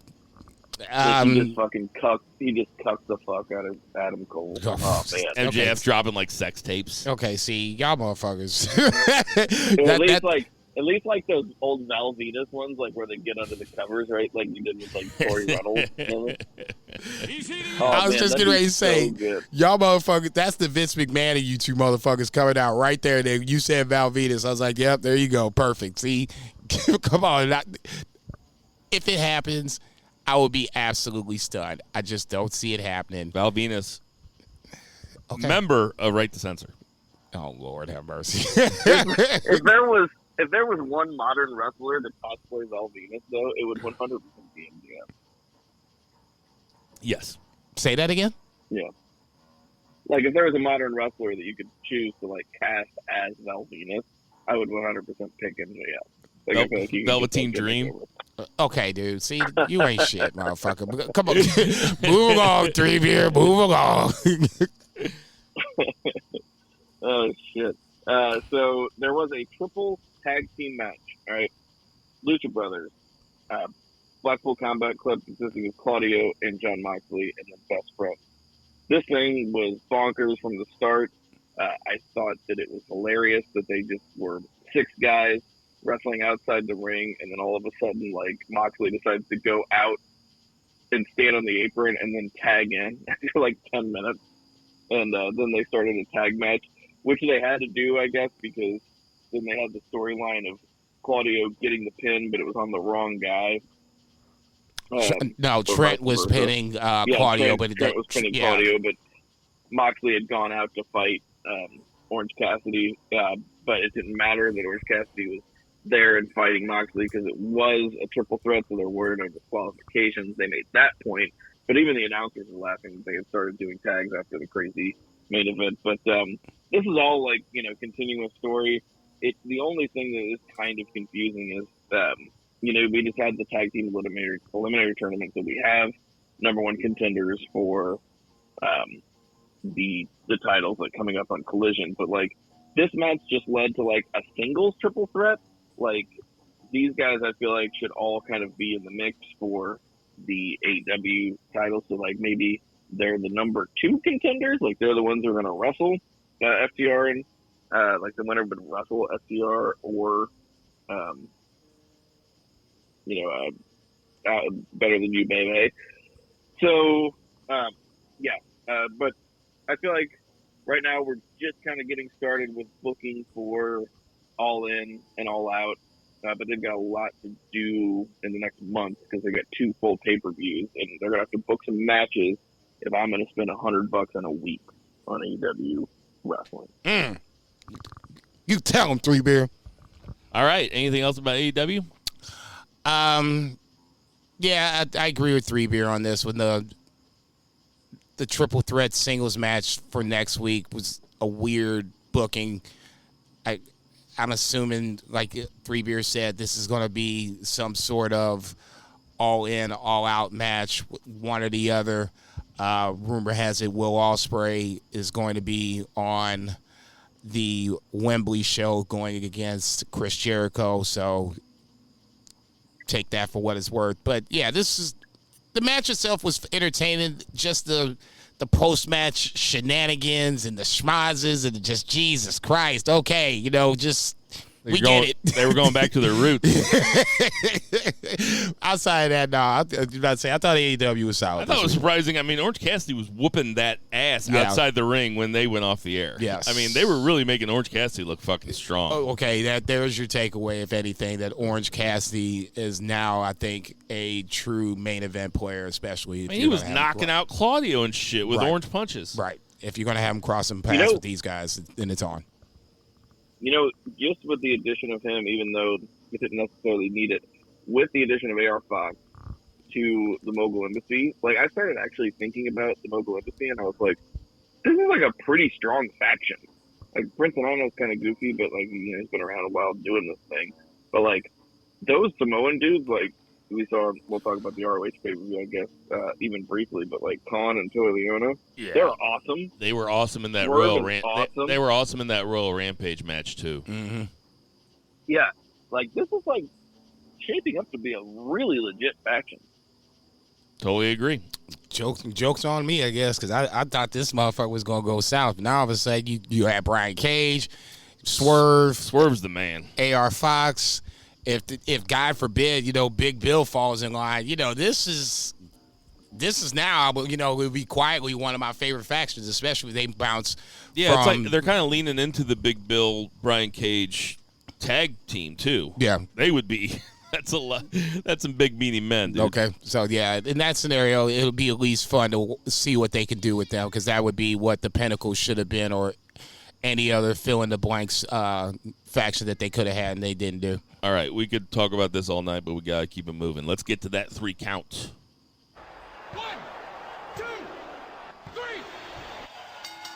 So we are going to talk about Death Before Dishonor, but it's going to be right before our Great American Bash predictions. So, WWE proper. I want to say that since I watched SmackDown, I have watched 40 New Japan matches. I barely even remember this shit. But it started off with a 4-way match to see who's going to fight Santos Escobar, to see who's going to be the number 1 contender for Austin Theory's U.S. title at SummerSlam. Was between Mysterio, Sheamus, Cameron Grimes, and LA Knight. LA Knight cut a promo before the match. LA Knight is still fucking over, and they are still not giving the crowd what they want. LA Knight does not win. It is Ray versus Santos Escobar tomorrow night on Friday Night SmackDown. What do you think, Jason? I get it. It's LWO versus LWO, kayfabe style. It makes total sense. You got, brother versus brother, so to speak. I'm not sure what we're doing with LA Knight anymore, if we're going to do anything at all, at least leading up to SummerSlam.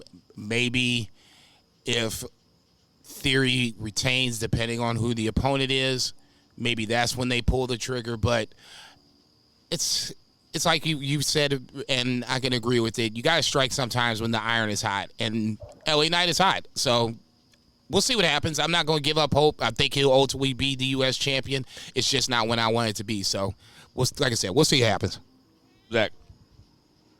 Yeah, I feel what you're saying. I do at least appreciate there's little nuggets of kind of what they're doing where we are we can be 100% certain that they recognize and that it is like maybe not in their plans right at the moment, but they're keeping him going. Even like he didn't necessarily lose, but he didn't like win, right? But he gets to do like a promo, whereas everybody else is like just ring entrance, so they're already out there, right? There's nuggets where they're like, okay, yeah, we get it. You really like this guy, so I agree. You got to strike when the iron's hot, but maybe they just have something bigger in store with them. Now, if this was a year ago, or maybe a little over a year ago, or 2 years ago, I'd be like, I have no hope for LA Knight. Zero. But they're earning back some goodwill. WWE is earning back some goodwill. I think I'm going to give them the benefit of the doubt. I think that they've learned a few things over the years about trying as hard as you can to make one guy a red-hot babyface going through WrestleMania season. This year it happened with Sami Zayn. It's happened with Kofi. It's happened with Daniel Bryan. I think that that's what they're trying to do, and I think they have a plan for LA Knight from right now until WrestleMania. And I think they are playing it slow because they probably want him to win the Royal Rumble or something. He's the number 1 merch seller right now. Yeah, I mean, he is fucking number massive. 1 merch seller. Wow, did not know that. Damn, that's wild. Okay, did not know that. That's especially because I can't imagine any of those shirts are very cool. No, they're not. No, I was going to say I would never plop down a $20, $30 for an LA Knight shirt. And I'm a fan, so, call me what you want. The other thing that happened on this, we don't have to go in. Charlotte Flair versus Io Sky was good. Butch versus Dom. Dom goes over, and we had Roman and Jay and Solo and Paul Heyman. I'm telling you, like, this story's moving so slow, I don't really remember what happened. And if I haven't thought about it, nobody's talking about it, then nothing really happened, right? I mean, they said it's for the tribal chiefdom or whatever, and he put the lei on the belt. That's the main thing, is like he put the lei on the belt. So it's like now the stakes are even higher, even though nobody really expects Jay to win, but it does add extra drama, right? It raises the stakes. So, Jason? after they sealed the deal, whatever. Excuse me. After they sealed the deal, and they gave the bro hug and put the head on each other's head. The standout point to me was the fact that Solo was stopped by Roman he was stopped by Roman from attacking Jay. So this tribal, a match or whatever you want to call it, I just wish they would have fleshed that out more. Why did Roman stop Solo? It's a part of this whole storyline, but I don't think they did enough to say why Roman did it, okay? For those who just look at it just plain Jane, it looks like, Roman is stopping Solo from doing what he's always supposed to do, what he's been asked to do always to this point. They just didn't do a good enough job of explaining that Solo can't touch Jay anymore at this point. This is basically a gentleman's agreement until they actually get into the ring. From that point, all bets are off. So at that point, to me, this is another chapter in the Bloodline storyline. It was like a Three Beer said. It was cool. It made its points. I just wish this is me nitpicking now because this story's been so good. There needs to be just another layer added to this segment. I'm going to hit some of the bigger stuff on Raw because there wasn't a whole lot. But Judgment Day, KO, and Sami are still running around each other. Who are KO and Sami going to face at SummerSlam? Zach. I think that maybe the plan was for them to face Pretty Deadly, but with that injury, I don't know. And maybe they don't even know right now. I would assume, I don't know, it's a big show coming up. They probably know. But if I had to guess, it would have been them. But yeah, that's tough. Could it be Damian and Dom? I guess it could be. But I don't even know. Who else is there? It's not going to be the Viking Raiders. It's not going to be Alpha Academy. If I may. Sir. I think that just because of what I think I read and what I think I know, I think this might be the time to give Sami and KO the bye for SummerSlam. KO's been working with an injury for up to this point. That's kind of the reason why Sami and Dom had this singles match this week. I think it's a rib, something along those lines. But in true, yeah, he does have a broken rib, and he's been working on it. So okay, so they're probably just not going to wrestle. That's what there's no queer number one contender. Pretty Deadly, I was going to say that was going to be my guess until Elton Prince got hurt. Now at this point, it's just kind of, there's nobody else that's out there. There's a lot of storylines going, but nothing that is flushing somebody out as that team. So for me, I think it's a perfect time for them to get the bye, get KO ready, and then set up. So they should now be thinking about who the next opponent is, because as far as I'm concerned, you can give KO and Sami this bye. There's plenty of other matches that can carry the load. I do like them floating around Judgment Day, though, because I like the idea of gold. And I really think, might be getting ahead of ourselves here, but I really think that Finn Balor should beat Seth Rollins. And I think every person having gold except Damian Priest, and Damian Priest having the Money in the Bank, makes for phenomenal storytelling. And I don't think it should be a breakup. I just think that is tension, that's conflict, and that's good booking. All right, so let's talk about Finn and Seth. And, last week they were teasing that Priest and Balor were getting along, and this week they're teasing that there's some friction in between them again. This is why picking Damian Priest to win the Money in the Bank should have been the obvious pick for everybody. We just fucking, our eyes glossed over when we saw Logan Paul and all those YouTube views. And, well, we should have picked Damian Priest. He was in misdirection. He was like the hot chick that walks past you while the fucking magician palms the coin.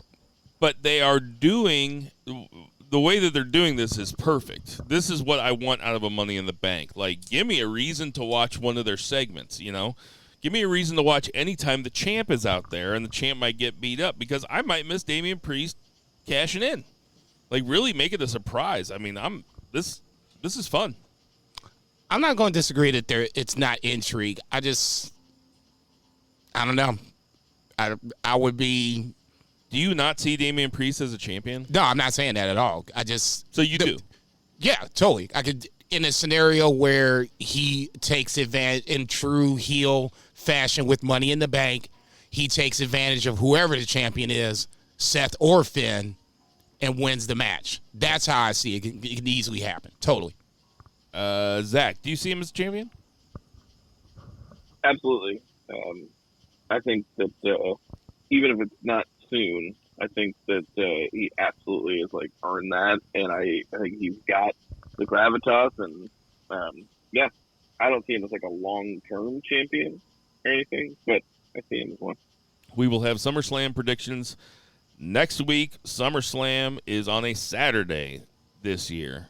Look at those motherfuckers. Oh, I love Saturdays. I man, will I be. just wish it was in like Australia or something. I will be at Detroit, though. I will be seeing Ween that night, so I won't be able to watch it until either late or the next day. So I'm going to have to stay off of social media. But yeah, Ween fucking rules. This will be like my 5th time seeing him. Anyway, let's get to that 3 count. All right, no, that's going to do it for our 3 count. Okay, odds and ends. I forgot about NXT. There wasn't really much on NXT. Looks like Gable Stevenson's going to have his first match with Baron Corbin. God damn. I hope they have Baron Corbin just destroy him. Please let Baron Corbin That'd be pretty great. just kill him. That would be so funny. He looked so uncomfortable out there this week. But also, we didn't talk about Death Before Dishonor, and we probably have been giving it short shrift, but we are G1 fanatics, which is why we led with it. So, so this happened Friday night, I believe, and so we all had. Just gonna say that coming in last place with the picks this week, we had Jason Cornelius Bell with 6 points. Coming in second place with 8 points, we have 3 Beer Zach. And coming in first place with a perfect night of picking, you got yours truly, ja boy, the Maharaja himself, Job Euchre. I had 9. So right now, I am in the unprecedented. I have the unprecedented feeling of being in first place in the picks with 37. Jason one behind with 36. And Zach bringing up the rear with 35. Anyway, Mogul Embassy goes over Wado, Taguchi, Leon Ruff. Any thoughts about this? Exactly what I thought it was going to be. Yeah, that's going to say Leon Ruff. God bless him. You know, he's always got the North American titles to lean on at this point. But it was what it was. Nothing spectacular. Zach, did you see the post match promo? No. It was so much better than the match. Like, this was like a roid fueled like 1980s promo. Brian Cage, like, he was like, people say Brian Cage doesn't have any personality. I'm gonna show you personality, and he starts doing Steiner math, and like he's like, don't you cut me off, Tony Schiavone. Don't you tell me I'm out of time. And like they just like ran off. I do remember. And that. like he does this whole thing, and then like I don't know if it was Toa or Quan or whoever, but like one of those guys, like they all leave, and then the guy comes back and he just screams in the face of the reporter gal, and she sold it so well. Oh man, it was phenomenal. It was so much better than the match. Dark Order goes over the Righteous in what was a pretty fun match. Like Jesus. this match. I know. Yep. See, I can always admit when I'm wrong because it happens so fucking often. Jason, what you think of this match? I'll admit that I'm wrong on this one. Obviously, I was a little surprised just the way that they had been booking the Righteous. Has kind of made sense, but it just feels like this is a blow-off because, I mean, you can't have a match like this and then, foul it up. I would like to think you wouldn't, but I could easily be wrong. No, the match was what I thought it would be, just, violent, guys, with color the whole 9 yards. And then from that point, you just had Dark Order going over. Like I said, to me, that was the biggest surprise. Outside of that, no, this is what I expected. It was nasty from the start, and it just kept going. 3 Beer, what you got? Yeah, really fun match, and it adds variety. But I think it probably would have been even better if Blood and Guts wouldn't have happened less than like 48 hours beforehand. Yeah. But it kind of overshadowed it. But, you can separate them intellectually, and I think you're right, it's a blow-off. But yeah, this surprised me. It was fun. The Legos thing, the fact that everybody starts chanting "You sick fuck" when somebody jumps out Legos, even though there's tables and glass and like barbed wire wrap bats, but Legos are too far. That will never stop ceasing to be funny to me. I was like, man, it had to be like so long since I stepped on a Lego. I'm like, yeah, them motherfuckers do hurt. I mean, especially if you just step on it. Now, imagine like somebody just threw your ass on that shit. I'd be like, God damn, man, what's wrong with you? So, Ian Riccaboni's like, they're all edges. Samoa Joe goes over Dalton Castle. Not much to say about this one. Fingers crossed this leads to ZSJ Joe at Wembley. That's the only reason I wanted Joe to win, just because it keeps that dream alive for me. I thought they were doing that Forbidden Door, and obviously they didn't. So to me, this is the next. Are both belts going to be on the line? You could put them up and have a draw, and everybody walks away happy. At least I would. The best thing, I love Dalton Castle, but the best thing I saw Samoa Joe in this week was a trailer for Twisted Metal on Peacock. I saw that. That looks very fun. I saw that. Is Joe the romantic lead? He is, no. He is a, what is his name? Sweet Tooth. He's Sweet Tooth. So, like, he's the guy who wears the clown mask and drives the ice cream truck. Is Twisted Metal like a video game? Yes. Oh, okay. It was a video game. It was vehicular combat, pretty much like Grand Theft. some of the most fun you can ever have in the 90s. Shibata goes over Garcia. What do you think about this, Jason? Once again, Daniel Garcia just proves that he can wrestle with the best in the world. The L is not going to affect him. I think maybe someday he gets this title, but ultimately this leads back to what was going to happen with Jericho. Jericho Appreciation Society on SmackDown, not SmackDown, Jesus Christ, on Collision / Dynamite. So it was what it was. I thought it was good. Not great. Right guy went over. Zach. Yeah, same. Solid match. They're both great performers. My favorite thing with these pure matches is they trot out the old dudes to do like the judging, like in kayfabe style, like it's like real, like they're just. I love that. Like I wish there was more of that in general.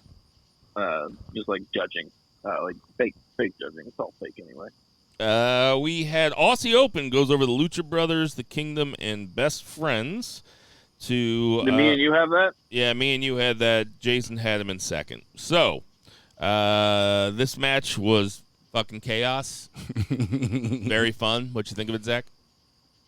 Yeah, it was exactly what I thought. Like 8 dudes working their dicks off, and I was pleasantly surprised at it. Necessarily, I picked off the Open, but it wasn't a lock.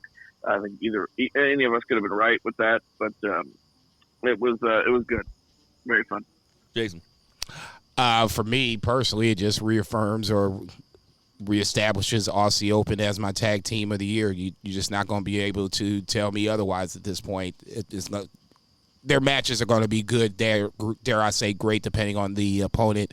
But when you win 3 separate tag team titles in a calendar year, tell me what you want to tell me. My tag team of the year is Gorillas of Destiny. In the second, I gotta go with Raquel Rodriguez. Busted it up. So in the semi-main event slot, we had Claudio versus Pac. Claudio goes over. There is some chicanery.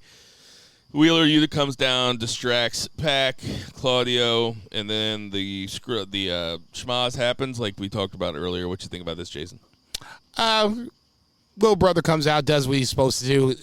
There was just no way that Claudio was going to lose this, and I think we all picked that. We all said that. The physical match itself, I thought was good, just for the fact that we don't see these two guys in the ring a lot. So that part was the interesting part, just watching them face each other and interact and all that other good shit. The finish was what it was. Not that big a deal. Claudio's not supposed to lose to Pac, so I'm just glad we got the match. The finish, obviously predictable. 2 beer.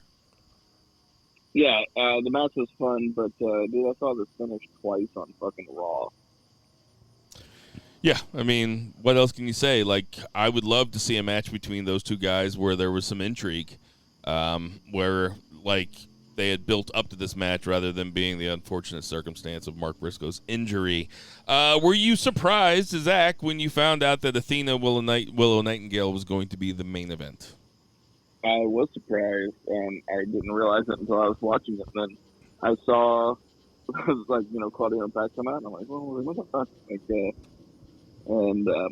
I had the show on, I watched it, 85% closely. And so they might have mentioned that Athena and them was going to be the main event, but I just missed it on the commentary. But I was surprised.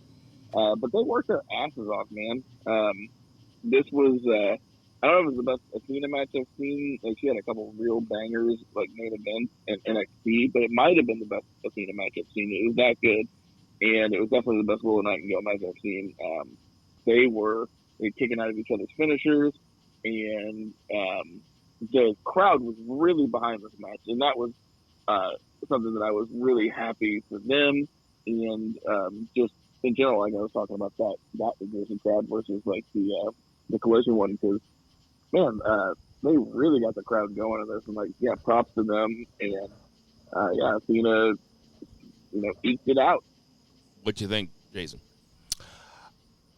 It's surprising what a little effort and some intelligent booking can create when you get that together and then put two talents in the ring, and then you have something that's arguably the women's match of the year. At least for me, this is the ROH women's match of the year.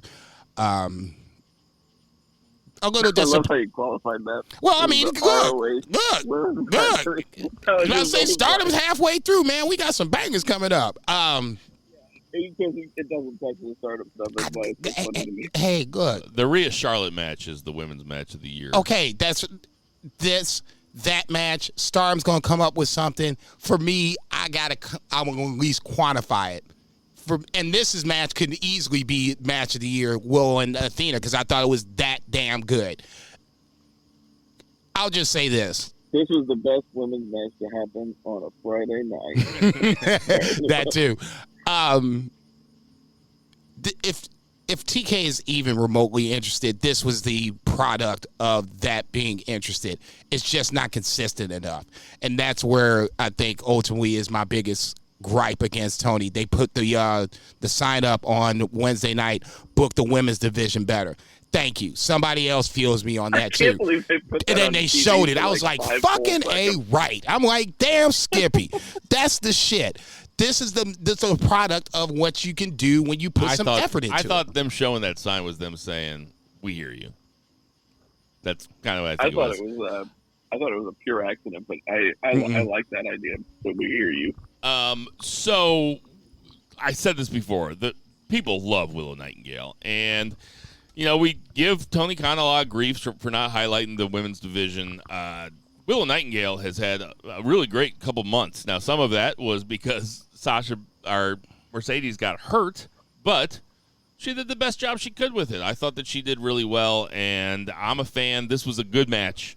Dare I say, great match. And I just want to reiterate that I had a perfect night of predictions, and I came from 2 back That's the real last week. Thing. Yeah, if you have a takeaway, and now I'm 1 up. I mean, that's what you should be taking away from this. I just feel so good. You're always in the lead, Jason. I'm never in the lead. I'll just say this: if we're going 37, 36, 35. If we're going to talk that, at least I had the balls to put a couple of upset picks out there instead of just taking chalk. So take that for what it's worth. That's right. I picked it like Obama picks the brackets on when he's on Sports Center. Thank you. So back to fuck up. Barack Obama's got another 4 number 1 seeds in the Final Four. Okay. Or like Obama picked any issue during his entire presidency. Hey man, I say back off my boy, dog. Okay, he's former president. He can do what he wants to at this point. All right, so we got some predictions for the Great American Bash, which is coming up on Saturday, I believe. So we have Tiffany Stratton versus Thea Hale in a submission match for the NXT Women's Belt. Who you got, Jason? I love Thea Hale. She's just so fucking over the top. Chase U is reminding me why I like Andre Chase. I I just think this is still Tiffany Stratton's time. When she was on SmackDown, she really favored Charlotte a lot, and I think that wasn't by accident when they were in Orlando on Friday. I don't think that was by accident. I think this is going to be Tiffany Stratton's title for a little bit. So, yeah, somehow, some way, whatever this submission is, I'm sure there will be some chicanery happening to set up said submission. But, yeah, I think ultimately Tiffany Stratton retains the NXT Women's title. She's going to get her in the Hell's Gate. I got Tiffany Stratton with a Hell's Gate. What do you got, Zach? I just want to say that despite my comment against Barack Obama, I still think he was the greatest president of my lifetime, and I'd let him kiss every member of my family on the lips. Wow. Hold the fuck up! Wow, dude. That said, I picked Tiffany Stratton, not Timothy. Was that Timothy Thatcher's flying over from Japan? Thea Hale in trouble now. I've got Timothy Strap on for the win. I'd watch Thea Hale versus Timothy Thatcher. That's fucking great. So we all got Tiffany Stratton. Up next, we have Gable Steveson versus Baron Corbin. I gotta go Baron Corbin here. I can't imagine a world where they would have Gable Steveson go over Baron Corbin in his first match ever. What do you got, Zach? That's amazing to me because I can't imagine the opposite. Even though I want to see Baron Corbin beat him, but Gable Steveson, they put so much behind him. Remember, like he got what was it? He got drafted to Raw. And then he just disappeared for years. But, yeah, Gable Steveson. I think Triple H is so high on Steveson. I don't know, man. I think he'd sit in that cuck chair for him. What you got, in the hotel? Jason? There's always a cuck chair. Yeah.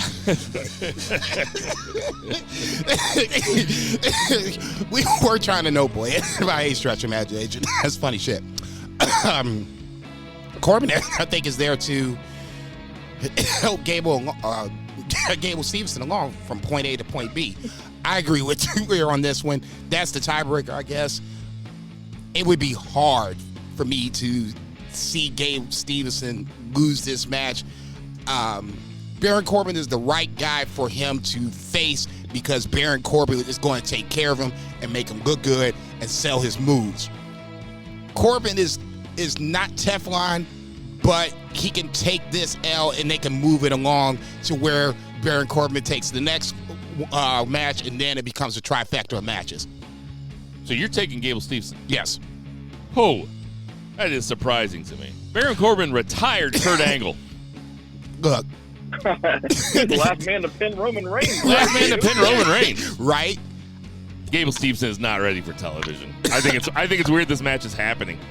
But okay. No, I heard on radio, the HBK interview, HBK really wanted Gabe Stevenson to get to this point to get him on television. So, I mean, there's something behind this. All right. In a Weapons Wild match, we have Roxanne Perez versus Blair Davenport. Weapons Wild means that there's going to be a bunch of weapons sitting around the ring that are all legal to use. Jason, who you got? I love me some Blair Davenport. I do. I think this is where Roxanne gets her receipt. I'm going to take Roxanne to win the match. I am taking Blair Davenport. Who do you have, Zach?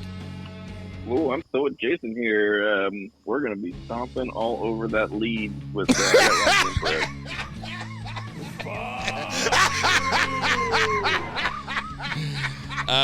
we have Gallus versus the family. The family being Tony D'Angelo and Stax Lorenzo. So this is for the belts. I think the family's been doing good. I like the family here. I'm taking the family to win the tag belts. I think they're over.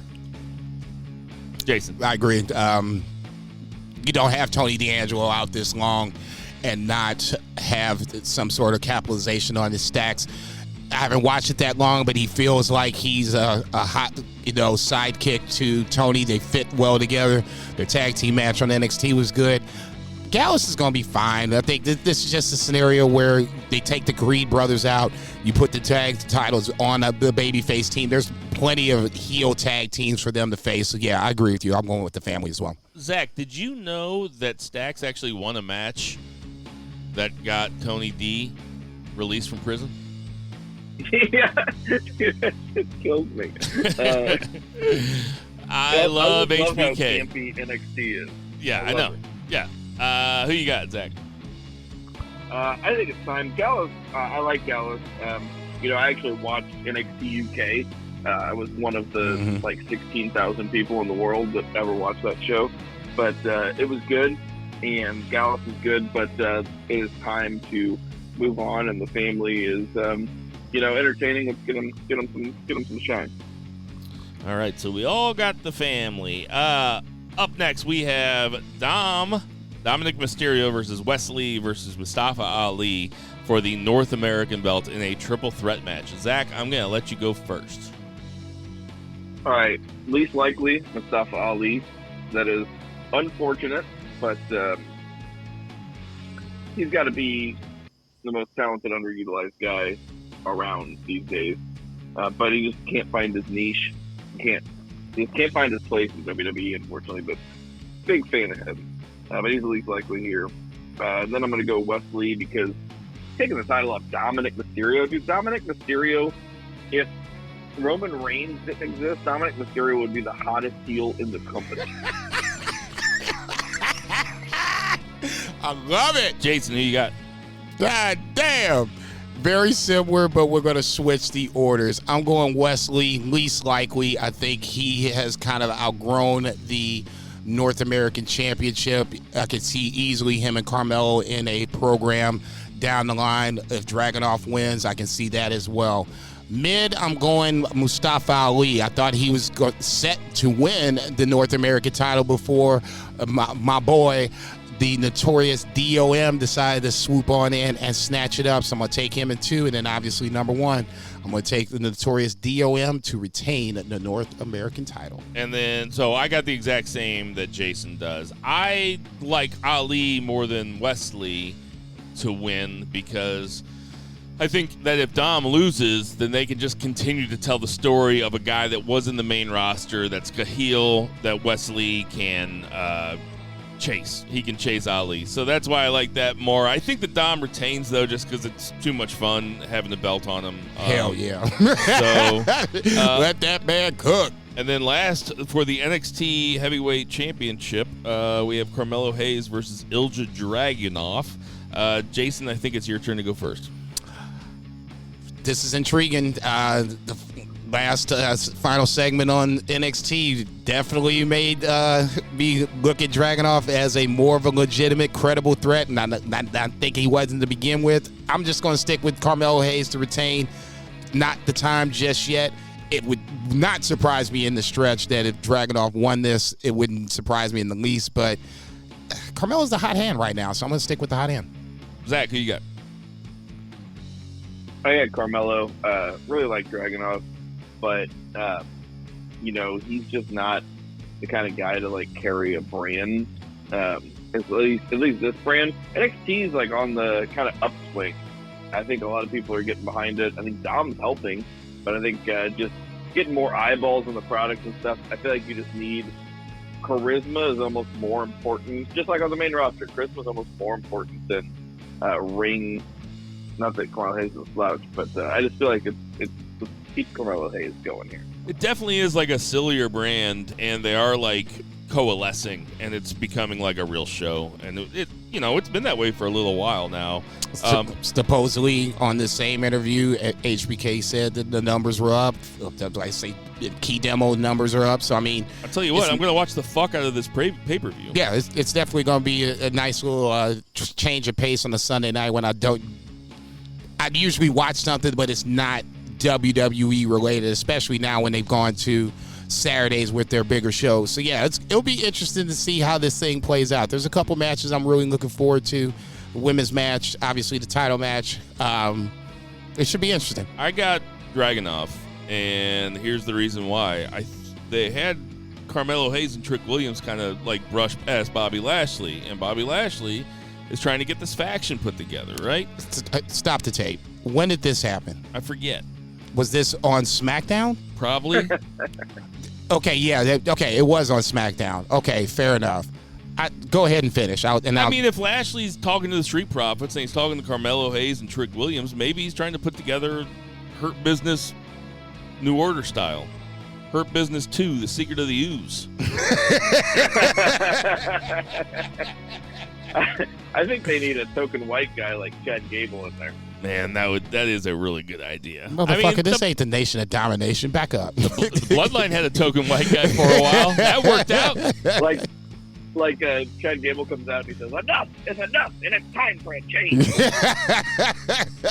I think that Carmelo Hayes is moving on to greener pastures, and I think that Dragunov is going to be I think that Dragunov's going to be a what do you call it, transitional champion? I don't know who they're going to put it on next. Damn. I'll just say this. To me, Trick and Mello were smoke and mirrors just for the fact that they were in Orlando. It was a good time to throw us off the scent. Here's a chance to do it. I just don't think it's happening. The Street Profits, God bless them, they aren't doing anything at this point. If you put them together with Bobby Lashley, now you got something. You throw Omos's dumbass in the background to look big and stupid, now we're talking. WWE doesn't do things to throw you off the scent, though. They do things to beat you over the head with it and let you know. I don't know about that one. I don't think they changed their mind. I would definitely agree with you on that. I just don't think this is that. All right, so we could see a lot of movement here on the scoreboard. A lot of different picks out there. So those are our Great American Bash. No, predictions. You're welcome. Those are our Great American Bash predictions, and that was the odds and ends. This motherfucker here. Hey, everybody, we got some birthdays this week. Dolph Ziggler is 43. Hunter Hearst Helmsley is 54. Hangman Page is 32. Noam Dar is 30. Nick Jackson is 34. I'm guessing he's the younger one. Sammy Guevara is 30. Captain Lou Albano would have been 90, R.I.P. Scott Steiner, R.I.P., would have been 61. He's still around? Yeah, I saw him. Good for him. I saw him at fucking, Starrcade just a couple of years ago. Oh, man. Good for him. Good. I hope he's thriving. Wouldn't that be funny if Scott Steiner was better than his fucking brother. Right? Wouldn't that be funny if Scott Steiner was like a real estate agent? With his mask, shit. You do know that Rick is, right? Yeah, I know. But okay, Scott Steiner, Big Papa Pump, Rick, that kind of makes sense. If you would have told me in the 80s or the 90s, hey, this one's going to be a real estate agent and this one's going to be like a roided up lunatic, I'd be like, oh, it was Rick was definitely the one that seemed like he was going to be on the straight not on the straight. I mean, that's a fair point. Hey, Scott Steiner, I was just joking around. Come on, BFR. Come find me. I was going to say, you better apologize. Marco Stunt, 27. Mike Chioda, love Mike Chioda, is 57. Devon Dudley is 51. Austin Theory is 26. And Doink the Clown, the original Doink the Clown, is 66. And I'm pretty sure he's still alive. I guess so. Question mark? I'm pretty sure. Hey, everybody, we know there's tons of podcasts to listen to, so we appreciate you guys listening to our podcast for Aaron the wife, for Edna May the baby, for Reba the dog, for Millie the cat, for Xander the cat, for all the neighbors, for Vice, for Tinder Mahal, for Murray the Murray Man Murray, for Patriot Pat, for Three Beer Zach Pullman. For Jason Cornelius Bell. Konnichiwa, bitches. Bill Vagey. Black Lives Matter. Support your local weed dealers. Support your local restaurants. And never, ever forget to boo the heels. Boo! Bitch!